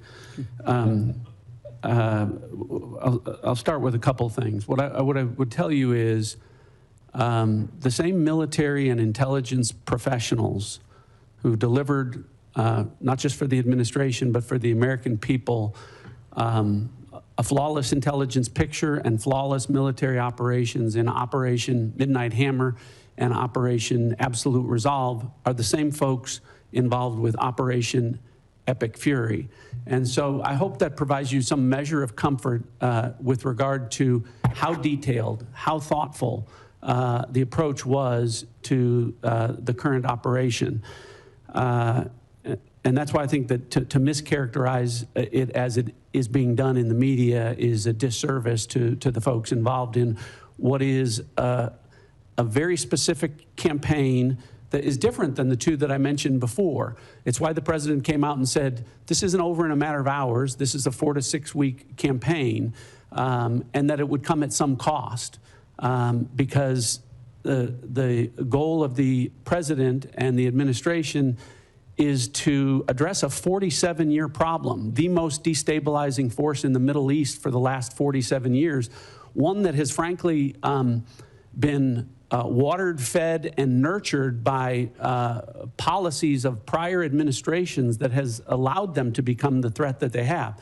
So I say all of that sort of in context to understanding that we have to address that, but at the same time, to your point on what's going on with regard to Russia and Ukraine, and you mentioned the oil issue. Sometimes policymakers have to take steps that, while they may benefit adversaries like Russia or China, do so because they also think it will benefit U.S. citizens, and in this case with respect to keeping the economy on track and keeping oil prices low. So what I can tell you is the intelligence is thoughtfully considered, and I think that policymakers have taken that I'm confident that we can walk and chew gum at the same time, pursue objectives in the Middle East, and provide support with regard to the conflict in Russia and the Russian aggression in Ukraine. Senator Bennett. Thank you, Mr. Chairman. I appreciate that. Mr. Director Ratcliffe, you just described the specific campaign that the president is engaged in, the country's engaged in with respect to Iran. I think the campaign has been one, in my view, without a specific rationale for the American people. 19 days into President Trump's unauthorized war with Iran, and by which I mean there has been no congressional approval, at least 13 American service members are dead and many others are injured. Yet President Trump has offered no credible justification for an imminent threat, no clear goals, no strategy or timeline. His message keeps changing, I think, in really damaging ways. President Trump said Iran's nuclear facilities had been, quote, totally obliterated in June 2025. But when he launched this latest war, he said we need to eliminate the imminent nuclear threat of those totally obliterated nuclear facilities. President Trump has threatened to seize Iranian oil and demanded our allies reopen the Strait of Hormuz. He said that I'm demanding that these countries come in and protect their own territory because it's their territory. It's the place from which they get their energy. By the way, he wasn't just asking for our allies to protect or to bail them out in the Straits of Hormuz. He was asking China to bail them out in the Straits of Hormuz. And then he said, maybe we shouldn't even be here at all because we don't need it. We have a lot of oil. And he said, we do not need the help of anyone. President Trump has declared we've won the war. We won it in the first hour. But then he said, we're not leaving until the job is finished. He said that there is practically nothing left to bomb, but then threatened to bomb Iran again, quote, just for fun. I think words that probably have never come out of a military leader in the history of the United States of America. It shouldn't come out of the mouth of a civilian leader. President Trump said he will end the war when I feel it in my bones. And any time I want to end it, it will end. But, Director, the war is not ending. It is escalating with thousands of U.S. Marines reportedly sailing toward Iran on an unclear mission, a mission that's become less clear over days, not more clear. Our airstrikes wiped out Iran's missiles and supreme leader. Nobody here, and certainly me, is shedding a tear for him. But the Iranian people now live under martial law. And by the way, no surprise to our intelligence agencies that that's the case. And the first of a puppet leader who's chosen by the IRGC. No surprise that to anybody on the Intelligence Committee. Iran closed the Strait of Hormuz and is holding the global economy hostage. No surprise to anybody who knows anything about U.S. intelligence. Launching drones at our embassies and military bases. No surprise. The president is surprised. Nobody who has looked at our intelligence is surprised. Iran's nuclear program is damaged, to be sure, but it still has a uranium stockpile. We heard today from the DNI at the very beginning of this conversation that the regime is in place and they are going to rebuild their military capabilities, the ones that we are destroying right now. The question I think is raised, Director, about your specific engagement is whether it will become a perpetual war, because what Iran will do is exactly what they have always done, and which the DNI is saying they will do again. In its briefings to the committee, the Intelligence Committee has been clear-eyed about what would happen in the Straits of Hormuz, has been clear-eyed about whether or not our military bases, our embassies, and our personnel in the region would be placed at risk and in harm's way, even though the administration did very little to protect them. I know, Director Ratcliffe, that you warned President Trump that if Israel assassinated the supreme leader, the IRGC would replace him with potentially a harder line puppet. In fact, I think what was clear is that the likelihood was that it would be a hard line puppet. Do you disagree with that characterization of the intelligence?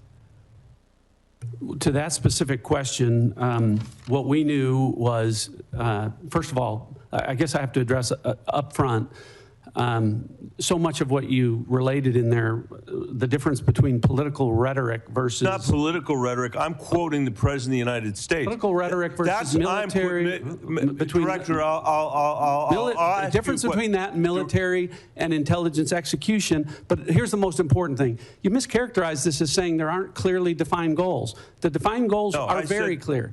Degrade and destroy the missile inventory and drone inventory, delay and degrade the military industrial base and factories that produce that, degrade and destroy the IRGC Navy that could control the strait. These are all defined goals that were set out specifically. The premise of the question is that... My time back, Mr. Chairman, I can't get a word in edgewise. He won't answer the question, and then he's taking a minute of my time. You're both big boys. You can handle it yourself. Okay, well, Director, I agree that you are, and I appreciate what you're saying. And I'm not...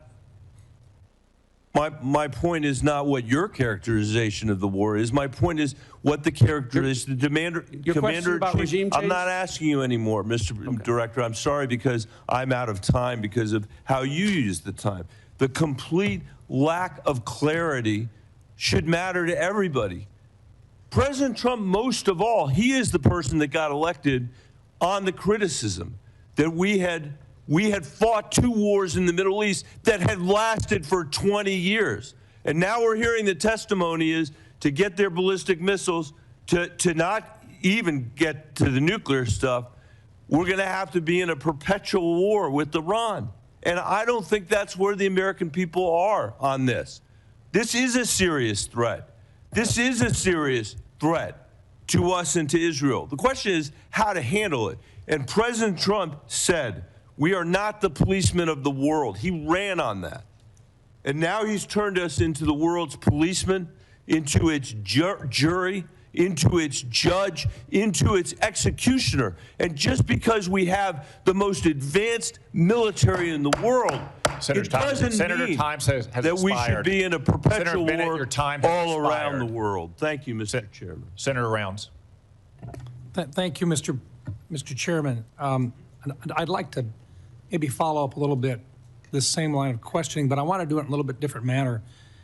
I've had the opportunity, like all of the other members on this committee, to see the threats that we discuss regularly in the classified settings. I also, sitting on the Armed Services Committee, have the opportunity to see what our capabilities are and what we have to do in order to respond to those threats. Director Ratcliffe, let me just begin. I think it's been very clear from the beginning that even though there were supposedly diplomatic activities going on, behind the scenes it was very clear, and I just ask if you would disagree or agree with me on this, it was very clear that Iran, while they were talking, they had no intentions of following through diplomatically with eliminating any of their nuclear aspirations, correct? Senator, that's correct, and in the classified session we can go into detail, but you've characterized it right. Diplomatically, they were saying one thing. The intelligence was reflecting quite the contrary. Okay. Second of all, with regard to the capabilities, earlier in the 12-day war, a lot of their defensive capabilities had been taken out. Their air defenses had been taken out. The use of our aircraft in that area was safer because those defensive capabilities, most of them had been significantly reduced, meaning our young men and women who are flying those aircraft were safer. Is it fair to say that they were rebuilding their defensive capabilities as well at that time? Yes. So I'll just comment on that so much is being made. Any characterization that Operation Midnight Hammer was anything but a wild success is wildly inaccurate. As a result of Operation Midnight Hammer, at the time of that, in the preceding 4 years, as is well documented and admitted to by the Iranians, they enriched uranium at least 440 kilograms at 60% for use that could be used for weapons grade to deliver a nuclear weapon. As a result of Operation Midnight Hammer, we sit here today with Iran having exactly the same amount of enriched uranium to 60%, meaning they have been unwilling and incapable of enriching uranium to 60% as a result of Operation Midnight Hammer. Okay, and let me go on because I think this is an important part of this. You also have to have a way of delivering a weapon. It's fair to say that they have short-term and intermediate-range ballistic missile availability today. Were they building additional short-range and mid-range ballistic missiles?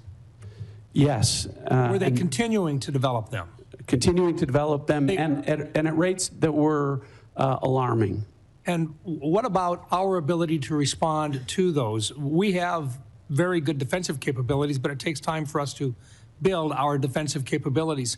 Were they building their offensive capabilities while they were negotiating with us at a faster rate than we could build defensive capabilities? Yes. Were they continuing to work at and deliver additional resources to terrorist organizations that were affiliated with them in the region? Yes.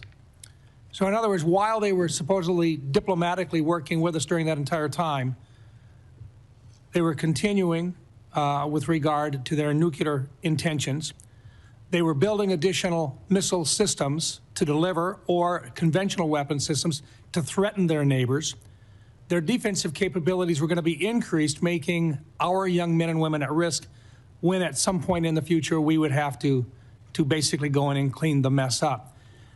I think there was an opportunity here, and I think the president made the right choice when he decided at this time that simply for our advantage and for the young men and women that have to go in and do this, that this was a safer time, if there ever is such a thing as a safer time, but the right time for our nation to respond to this threat. Is that an appropriate way of putting it, sir? I agree with that. Thank you. I think the president made the right choice. It is never a good time for a war. But at some point, you've got to look at what your best possibilities are for protecting those young men and women who are in harm's way. Let me move on for just a minute. Director Ratcliffe, let me just ask you this, because there's been a discussion, and we've never been able to talk about this in an unclassified setting, and I recognize it's sensitive, but 60 Minutes there's been a report about Havana syndrome and about individuals who are within the agency and within state departments that have actually had significant illnesses, some attributed, they believe, to outside sources. I don't think we have been able to, in an unclassified setting, at least acknowledge that we take these issues seriously. Is there anything you can share in this unclassified setting to assure the people of the State Department and your agency that this is not something which is being ignored? Thanks for the question. I can. I appreciate the opportunity to address that. Yes, we have to be careful about what we can say, and we can go into further detail in the classified session. But this is something that when I became the director, as you're aware, Senator, there are disparate opinions across the IC about what the cause of these AHIs may or may not be. Otherwise known as Havana syndrome. Well, Havana syndrome, yeah, or AHI. And the question of whether or not they could be the result of a directed energy weapon from a foreign adversary. So when you, having been the DNI, understanding the role of the DNI is to coordinate across the IC when there are disparate opinions among agencies. Director Gabbard and I had a conversation where she agreed that she would undertake a comprehensive review of that issue across the IC to make sure that it is getting the attention that it deserves. And I know that she has undertaken that and will be able to brief you in further detail in the classified session. Thank you. And one last thought, this is only a comment, but to General Hartman, your time in service has been very, very special. Working with you on the Cyber Security Subcommittee of the Armed Services Committee, I commend you for everything you have done. You are truly a hero, and you have served your country very, very well. Thank you for your service. Thank you, Senator. Thank you, Mr. Chairman. Senator Kelly. Thank you, Mr. Chairman, and thank you for being here today to all of our witnesses. So for more than a decade, the United States has tried to make a pivot to Asia in its national defense strategy in order to confront significant threats from China. For years, administrations of both parties have identified China as the top threat facing our country and worked to build relationships across Asia and deter Chinese aggression. At the same time, we have bolstered our European allies and asked them to contribute more to their defense to deter Russia. Directors Gabbard and Ratcliffe, would you agree that China and Russia are our primary geopolitical rivals? Director Gabbard.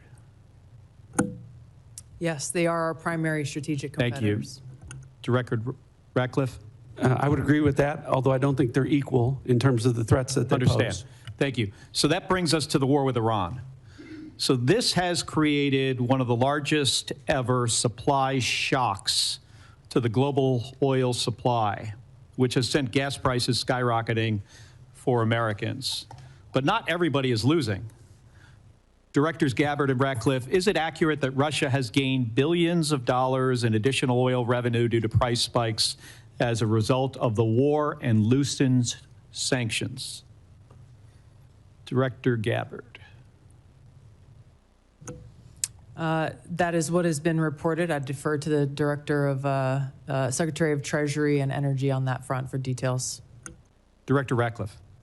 Yeah, I'm not an economist, not going to try and do those calculations. But as I talked about earlier, sometimes there are decisions made that will benefit adversaries at the same time policymakers think that it will benefit the American people. It's clear, I think we'd all agree that sanctions were loosened, and that means more money into the coffers of Vladimir Putin. Would you agree that if he has more funding, he is likely to put that to his war effort against Ukraine? Director Gabbard. I would defer to an actual intelligence assessment on what they would believe his intentions are. Director Ratcliffe? Yeah, I wouldn't speculate on that. Wouldn't speculate? Okay. Okay. And is it accurate that China is continuing to receive preferential oil flows from Iran despite the conflict as Iran allows its own tankers to transit the strait? Director Gabbard? I'm going to go back and forth between the two of you. There has been some reporting of China, India, and other countries being able to move their tankers through the strait. However, it is unclear the volume or the measure of that. Okay, so it sounds like it's accurate. Thank you. I'm going to move on. Director Gabbard, you tweeted yesterday that President Trump concluded there was an imminent threat and made a decision to attack Iran after carefully reviewing all of the information before him. I think the country deserves to know what the information was. I'm going to ask a series of questions and just want a yes or no. We don't need any explanation, just yes or no, starting with, were you asked, I'm not asking if you did brief this, were you asked to brief on whether Iran would close the Strait of Hormuz? I'm not going to comment on what the president did or didn't ask me on any topic. I'm not asking if you briefed it. I'm just asking if there was a request I understand by the White House. Director Ratcliffe, were you asked to brief on whether Iran would close the Strait of Hormuz? The briefings to the president of the White House typically don't come at the request of the White House. So typically when we get intelligence that we want the president to be aware of, the intelligence community brings that to the president. Did you produce the analysis for the Straits of Hormuz? There has been and continues to be analysis with respect to that. Were you asked to brief on how our adversaries and allies would respond to the war in Iran? I imagine I'll get the same answer. So it's just to point out here, it's challenging to forget about actually what was in the brief for a second. We're having a hard time finding out not only if you briefed the president on something, but even if the White House asked if they could be briefed on something or if analysis was produced. So I just want to point out here, this is about 6 days. Can I comment on Yes. that? Yes. I go back to the point. It's the same approach that we took to the prior operations, which to your credit, Senator, you have praised the intelligence and military communities in Operation Midnight Hammer and Operation Absolute Resolve. It's the same approach and the same professionals in terms of how they approached this particular operation. We're trying to figure out if the president knew what the downside was of the Strait of Hormuz being closed. And I'm having a hard time finding out whether the White House asked or whether there was a brief, whether the president knew. Did he know this was going to happen, or did he just disregard it? And I just want to point out something that was released about 6 days ago. This is a fundraising email from the president of the United States. And in this email here, where there's multiple links to donate money, it says, as a national security briefing member, you'll receive my private national security briefings. Director Gabbard or Director Ratcliffe, do you think the public should be able to, supporters of the president should be able to pay and receive his private national security briefings? I assume these are briefings, Director Ratcliffe, that you provide to the president that is now going to be provided to somebody who makes a regardless donation. of what that I don't know what that document is, but regardless of what it says, it didn't happen. Oh, no, this is new. But what I'm telling you is that the Hatch Act would prevent me from in an apolitical role from engaging in that. I'm not aware that anything like that happened. Yeah, this says unfiltered updates. So, Director Gabbard, do you have any comment on whether unfiltered updates of private national security briefings should be made to individuals that donate to the president? I'm not familiar with that document, and It's been made very public 6 days ago. We'll get you a copy here because I agree with you, Director Ratcliffe, that the Hatch Act should prohibit this type of conduct. Thank you. Senator Lankford joins us from what I gather is a very exciting confirmation hearing for Senator Mullen. It is, actually. For all of you, thank you. Thank you for the time that you give to the country to be able to serve, for your families and the sacrifice that you make to be able to do this, and all the professionals who work around you. Please pass on our gratitude to them because they work incredibly hard and difficult tasks in this. I want to talk about something that's a little closer to home on this. A lot of Oklahomans I talk to, and quite frankly, folks even outside the state on it, when they think about threats, They, as strange as this may sound to those of us that deal with missiles and ballistics, they think about the threat to their family and to their income and to who they are. And a lot of it is international scammers that are now reaching into the United States to be able to gather data or to be able to steal money from them. AI has accelerated this dramatically, and I know the Worldwide Threats has mentioned this and some of the challenges that we face on it, but the challenge is getting bigger. FBI had noted that in 2024, it was almost $17 billion that was assumed lost to scammers, a lot of those internationals. Some estimates are as high as $50 billion on it. AI continues to be able to accelerate the capabilities on it. OpenAI even noted now that they're putting online ads saying, if you've been scammed, here's a way to recover your money. And that is actually a scam. It's taking them to a fake FBI page where they can then turn in and to say, if you've been scammed, here's how the FBI is going to actually come help you to recover it. But even that page is fake, and they're going to be able to steal their information. This is accelerating at a pace that's pretty dramatic with the use of AI on this. Director Patel, I know that you guys are on it. I know that there's multiple entities on it, but this is a big challenge. And a lot of Americans are very, very concerned about the threat to their families. They may have their parents that are more vulnerable at this time and being targeted. How do we take some of this on to be able to confront what's happening online, to be able to attack people and to be able to scam them? Thank you, Senator. And it's with any other high priority operation that the FBI runs, whether it's CI/CT or we're talking about scamming and scam centers here. One, you have to drown and get online with your online covert employees and platforms, and we've increased funding. And we've also, what we've done strategically is move people out of Washington, D.C. on the intel analyst front and the support staff front to places like Oklahoma. Actually, every single state across the country has received a plus up because of that. And what we've created is the Internet Crime Complaint Center, the IC3, which I know you're familiar with and reference. So what we're doing on the homeland is going out into the streets of America, on the online platforms in America, and shutting down those networks and shutting down the capability of AI to interfere. But I think the bigger term project, what we're doing overseas, that's the key to this. Right. The scam center compounds are largely located in Cambodia and Burma and on the Thai border. I've already engaged with the premiers of each and every one of those countries.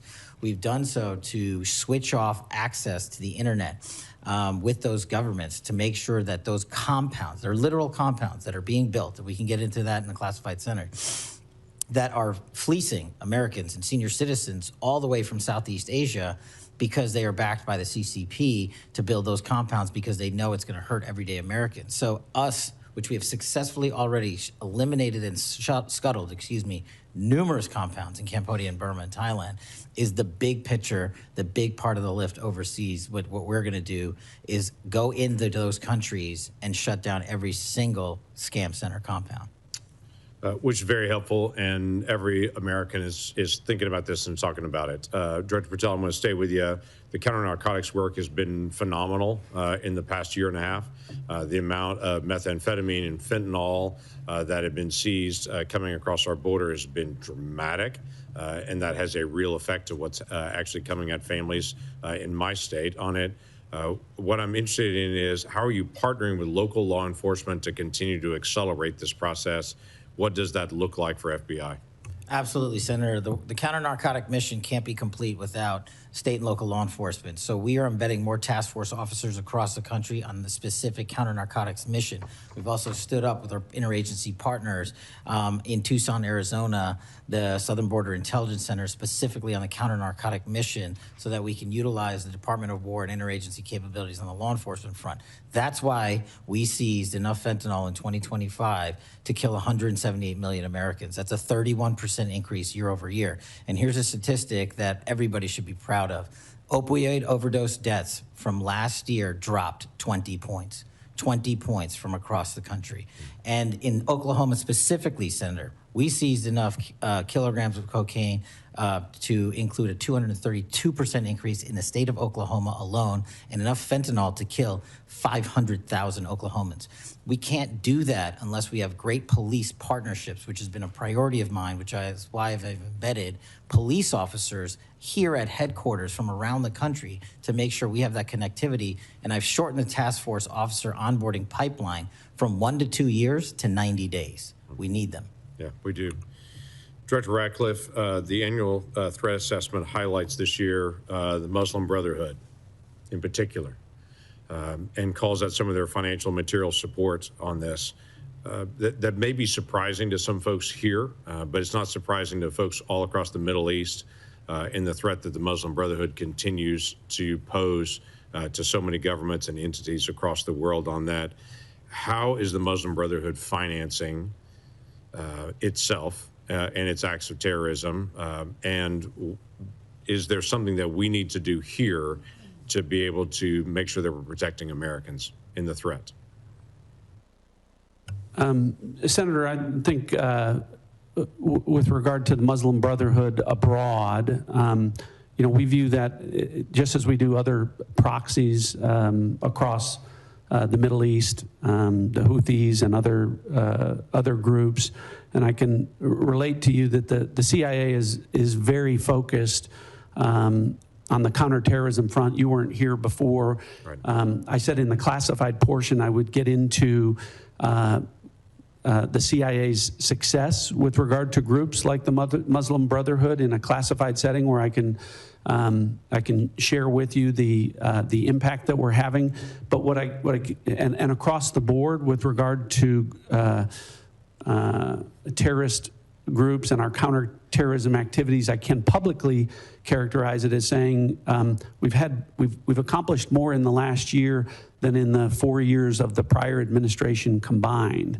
So hopefully it gives you some measure of comfort about how we're approaching things and the effectiveness that we've had in the last year in that regard. And I look forward to getting into detail in the classified portion. Look forward to that. Thank you. Senator Reid. Thank you very much, Mr. Chairman. Ladies and gentlemen, thank you.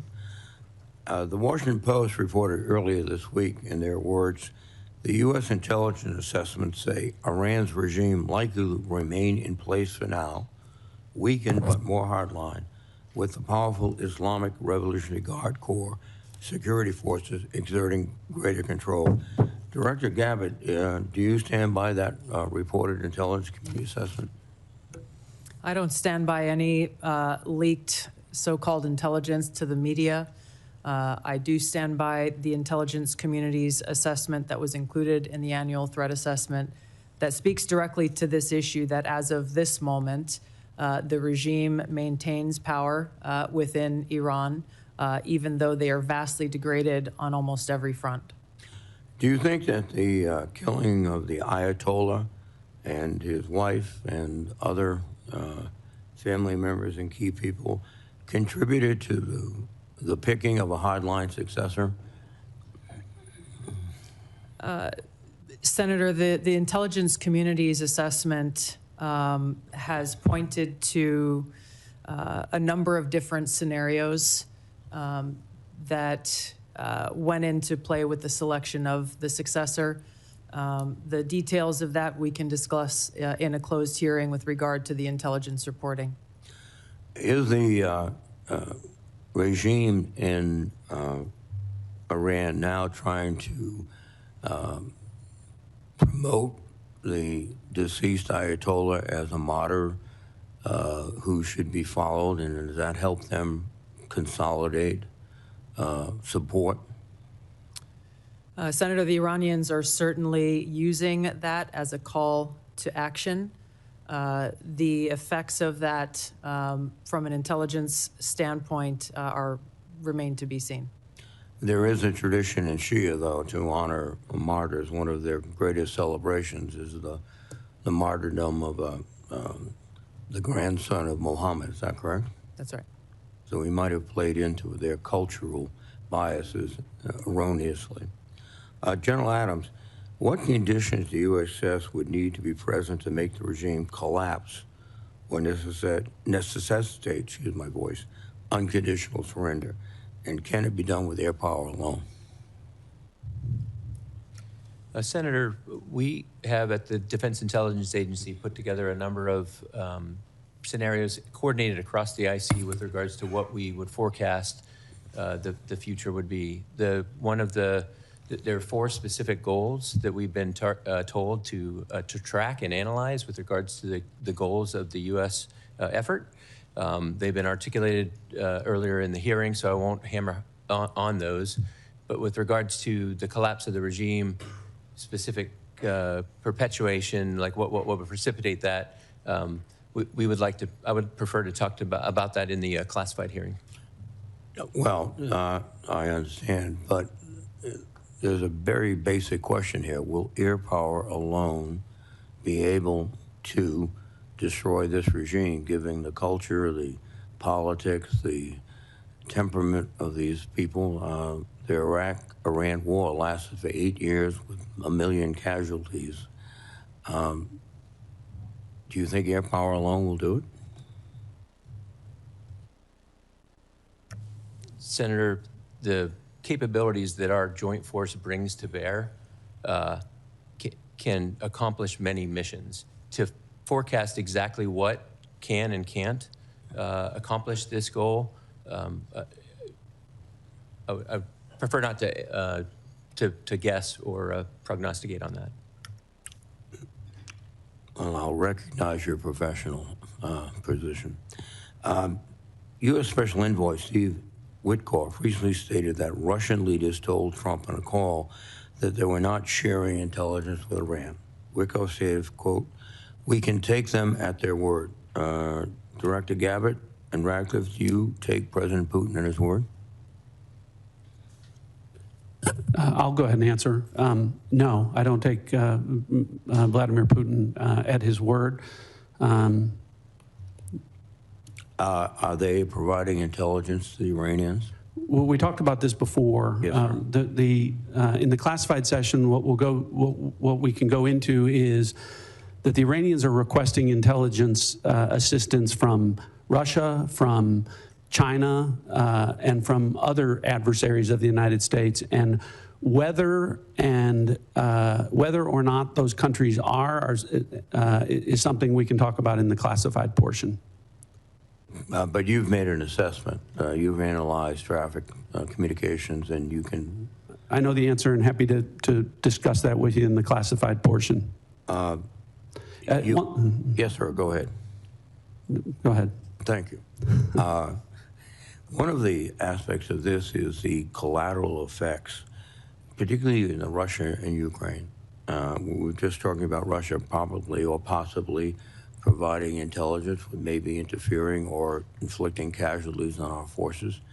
Russia is also benefiting from the lifting of sanctions on their ability to sell oil throughout the world. I heard one estimate of a $20 billion surge in their potential revenues.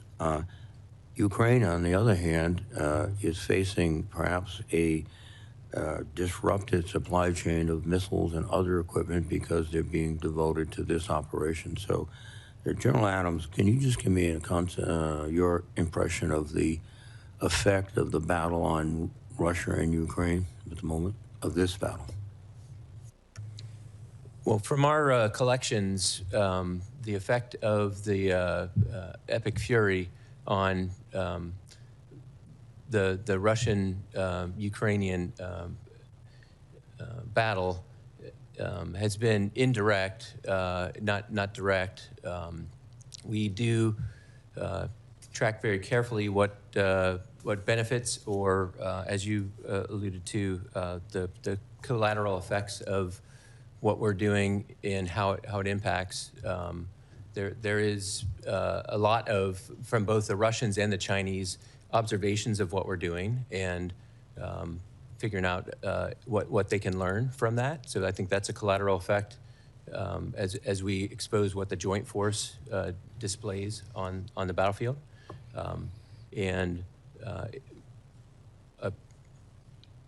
I think we can talk in a little more detail as we move to the classified session, some of the things that we're collecting specifically about what those effects are. Thank you very much, sir. Thank you, Mr. Senator Chairman. Ossoff. Thank you, Mr. Chairman. Thank you all for being here. Before I ask you a few questions, I want to call everyone's attention again to this fundraising email signed by the President that Senator Kelly mentioned earlier, in which the President of the United States invites his campaign donors to, quote, claim your spot, join now to receive private national security briefings to his political donors, featuring a photo of the president at a dignified transfer ceremony with a flag-draped coffin of an American service member killed in action returning to their family. And the American people need to know that the President of the United States is fundraising for his political campaign and his PAC using images of American service members killed in action, and it's a disgrace. Now, Director Gabbard, I'd like to reground this in your core responsibilities. Under the law, you are responsible for providing national intelligence to the President, correct? Yes. And to the heads of executive branch departments and agencies, yes? Yes. And to the chairman of the Joint Chiefs and senior military commanders? Across the IC, yes. And to the Senate and the House and relevant committees, correct? Yes. And the law states that the national intelligence you provide to Congress, quote, should be timely, objective, and independent of political considerations, correct? Yes. And you noted in your opening statement you're here fulfilling a statutory responsibility and that your testimony, quote, represents the IC's assessment of threats, That's right. correct? That opening statement, as submitted to the committee in advance of this hearing, stated that as a result of last summer's airstrikes, quote, Iran's nuclear enrichment program was obliterated, end quote, correct? That's right. And is that in fact the assessment of the intelligence community? Yes. So the assessment of the intelligence community is that Iran's nuclear enrichment program was obliterated by last summer's airstrikes. Yes. In the opening statement you submitted to the committee last night also stated, quote, there has been no effort since then to try to rebuild their enrichment capability, end quote, correct? That's right. And that's the assessment of the intelligence community. Yes. The White House stated on March 1st of this year that this war was launched and was, quote, a military campaign to eliminate the imminent nuclear threat posed by the Iranian regime, end quote. That's a statement from the White House. Quote, the imminent nuclear threat posed by the Iranian regime. Was it the assessment of the intelligence community that there was an imminent nuclear threat posed by the Iranian regime? The intelligence community assessed that Iran maintained the intention to rebuild and to continue to grow their nuclear enrichment capability. Was it the assessment of the intelligence community that there was a, quote, imminent nuclear threat posed by the Iranian regime, yes or no? Senator, the only person who can determine what is and is not an imminent threat is the president. False. And This he is the made that worldwide. This is the determination. worldwide threats hearing where you present to Congress national intelligence, timely, objective, and independent of political considerations. You've stated today that the intelligence community's assessment is that Iran's nuclear enrichment program was obliterated and that, quote, there had been no efforts since then to try to rebuild their enrichment capability. Was it the intelligence community's assessment that nevertheless, despite this obliteration, there was a, quote, imminent nuclear threat posed by the Iranian regime? Yes or no? It is not the intelligence community's responsibility to determine what is and is not an imminent threat. Okay. That is up to Here's the the president problem. based on a volume No, of it is information precisely that he receives. it is precisely your responsibility to determine what constitutes a threat to the United States. This is the worldwide threats hearing where, as you noted in your opening testimony, quote, you represent the IC's assessment of threats. You are here to represent the IC's assessment of threats. That's a quote from your own opening statement.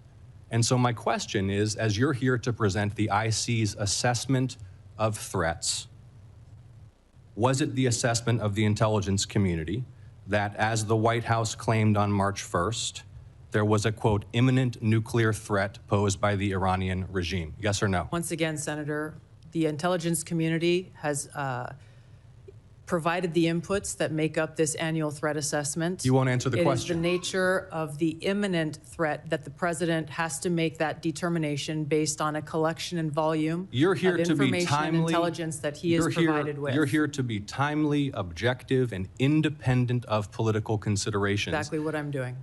No, you're evading a question because to provide a candid response to the committee would contradict a statement from the White House. Let me ask you about your presence in Fulton County on January 28th of this year. You were present at the FBI's raid on the Fulton County Elections Office on January 28th, correct? I was present for part of the FBI exercising a warrant approved by a municipal judge. Yes, to and the obtain FBI was there executing, the investigation. FBI was there executing that warrant to seize ballots and materials associated with the 2020 election, correct? Yes. And are you aware that members of this committee have already opened inquiries into your election-related activities? Yes. And are you aware that your general counsel and deputy general counsel have already provided testimony to this committee regarding those activities? Yes. On February 2nd, you sent a letter to Senator Warner regarding your presence at the raid. Was that letter accurate? I don't recall the exact date, but if I sent a letter that had my signature, it was accurate. You stated in the letter that your presence at the raid was, quote, requested by the president, correct? Yes. When did the president request your presence at the raid? The day of the raid, the warrant execution commencing. The day of the raid. Yes. He called you on the phone?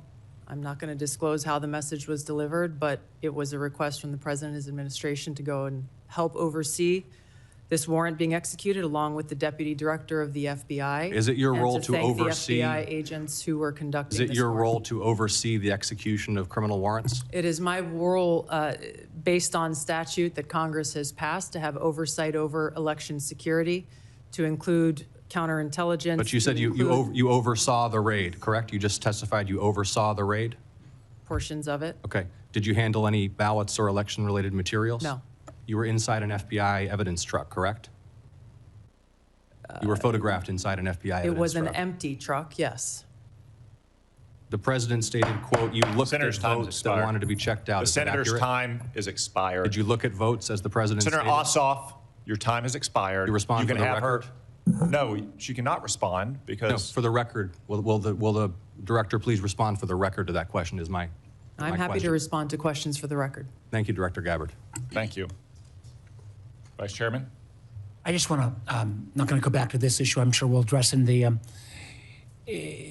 closed setting, but I am very disappointed.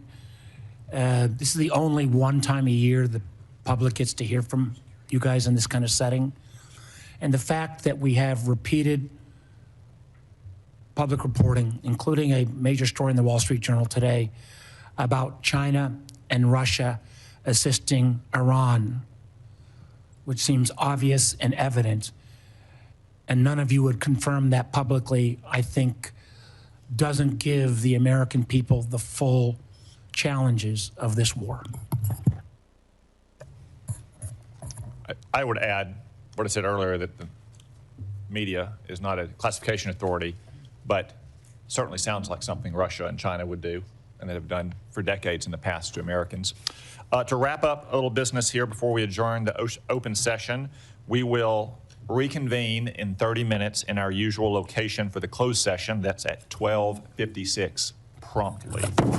I do want to note for the record that Senator Young cannot join us. He is at Dover Air Force Base for the dignified transfer of remains for one of our fallen heroes, a Hoosier. And I would invite everyone to join Senator Young in praying for the family and friends of that soldier and all the soldiers who have given their life in the defense of our freedom and security. General Hartman, I want to again acknowledge you, given your impending retirement, since this is your last appearance for the committee. I'm sure you hope, and I'm sure that the thing you'll miss most about your long career in uniform is testifying before Congress. I remind members that questions for the record will be due by the close of business on Friday, March 20, and the audience will remain seated for a moment so that our witnesses and members may exit and proceed promptly to the closed session. This open session is adjourned.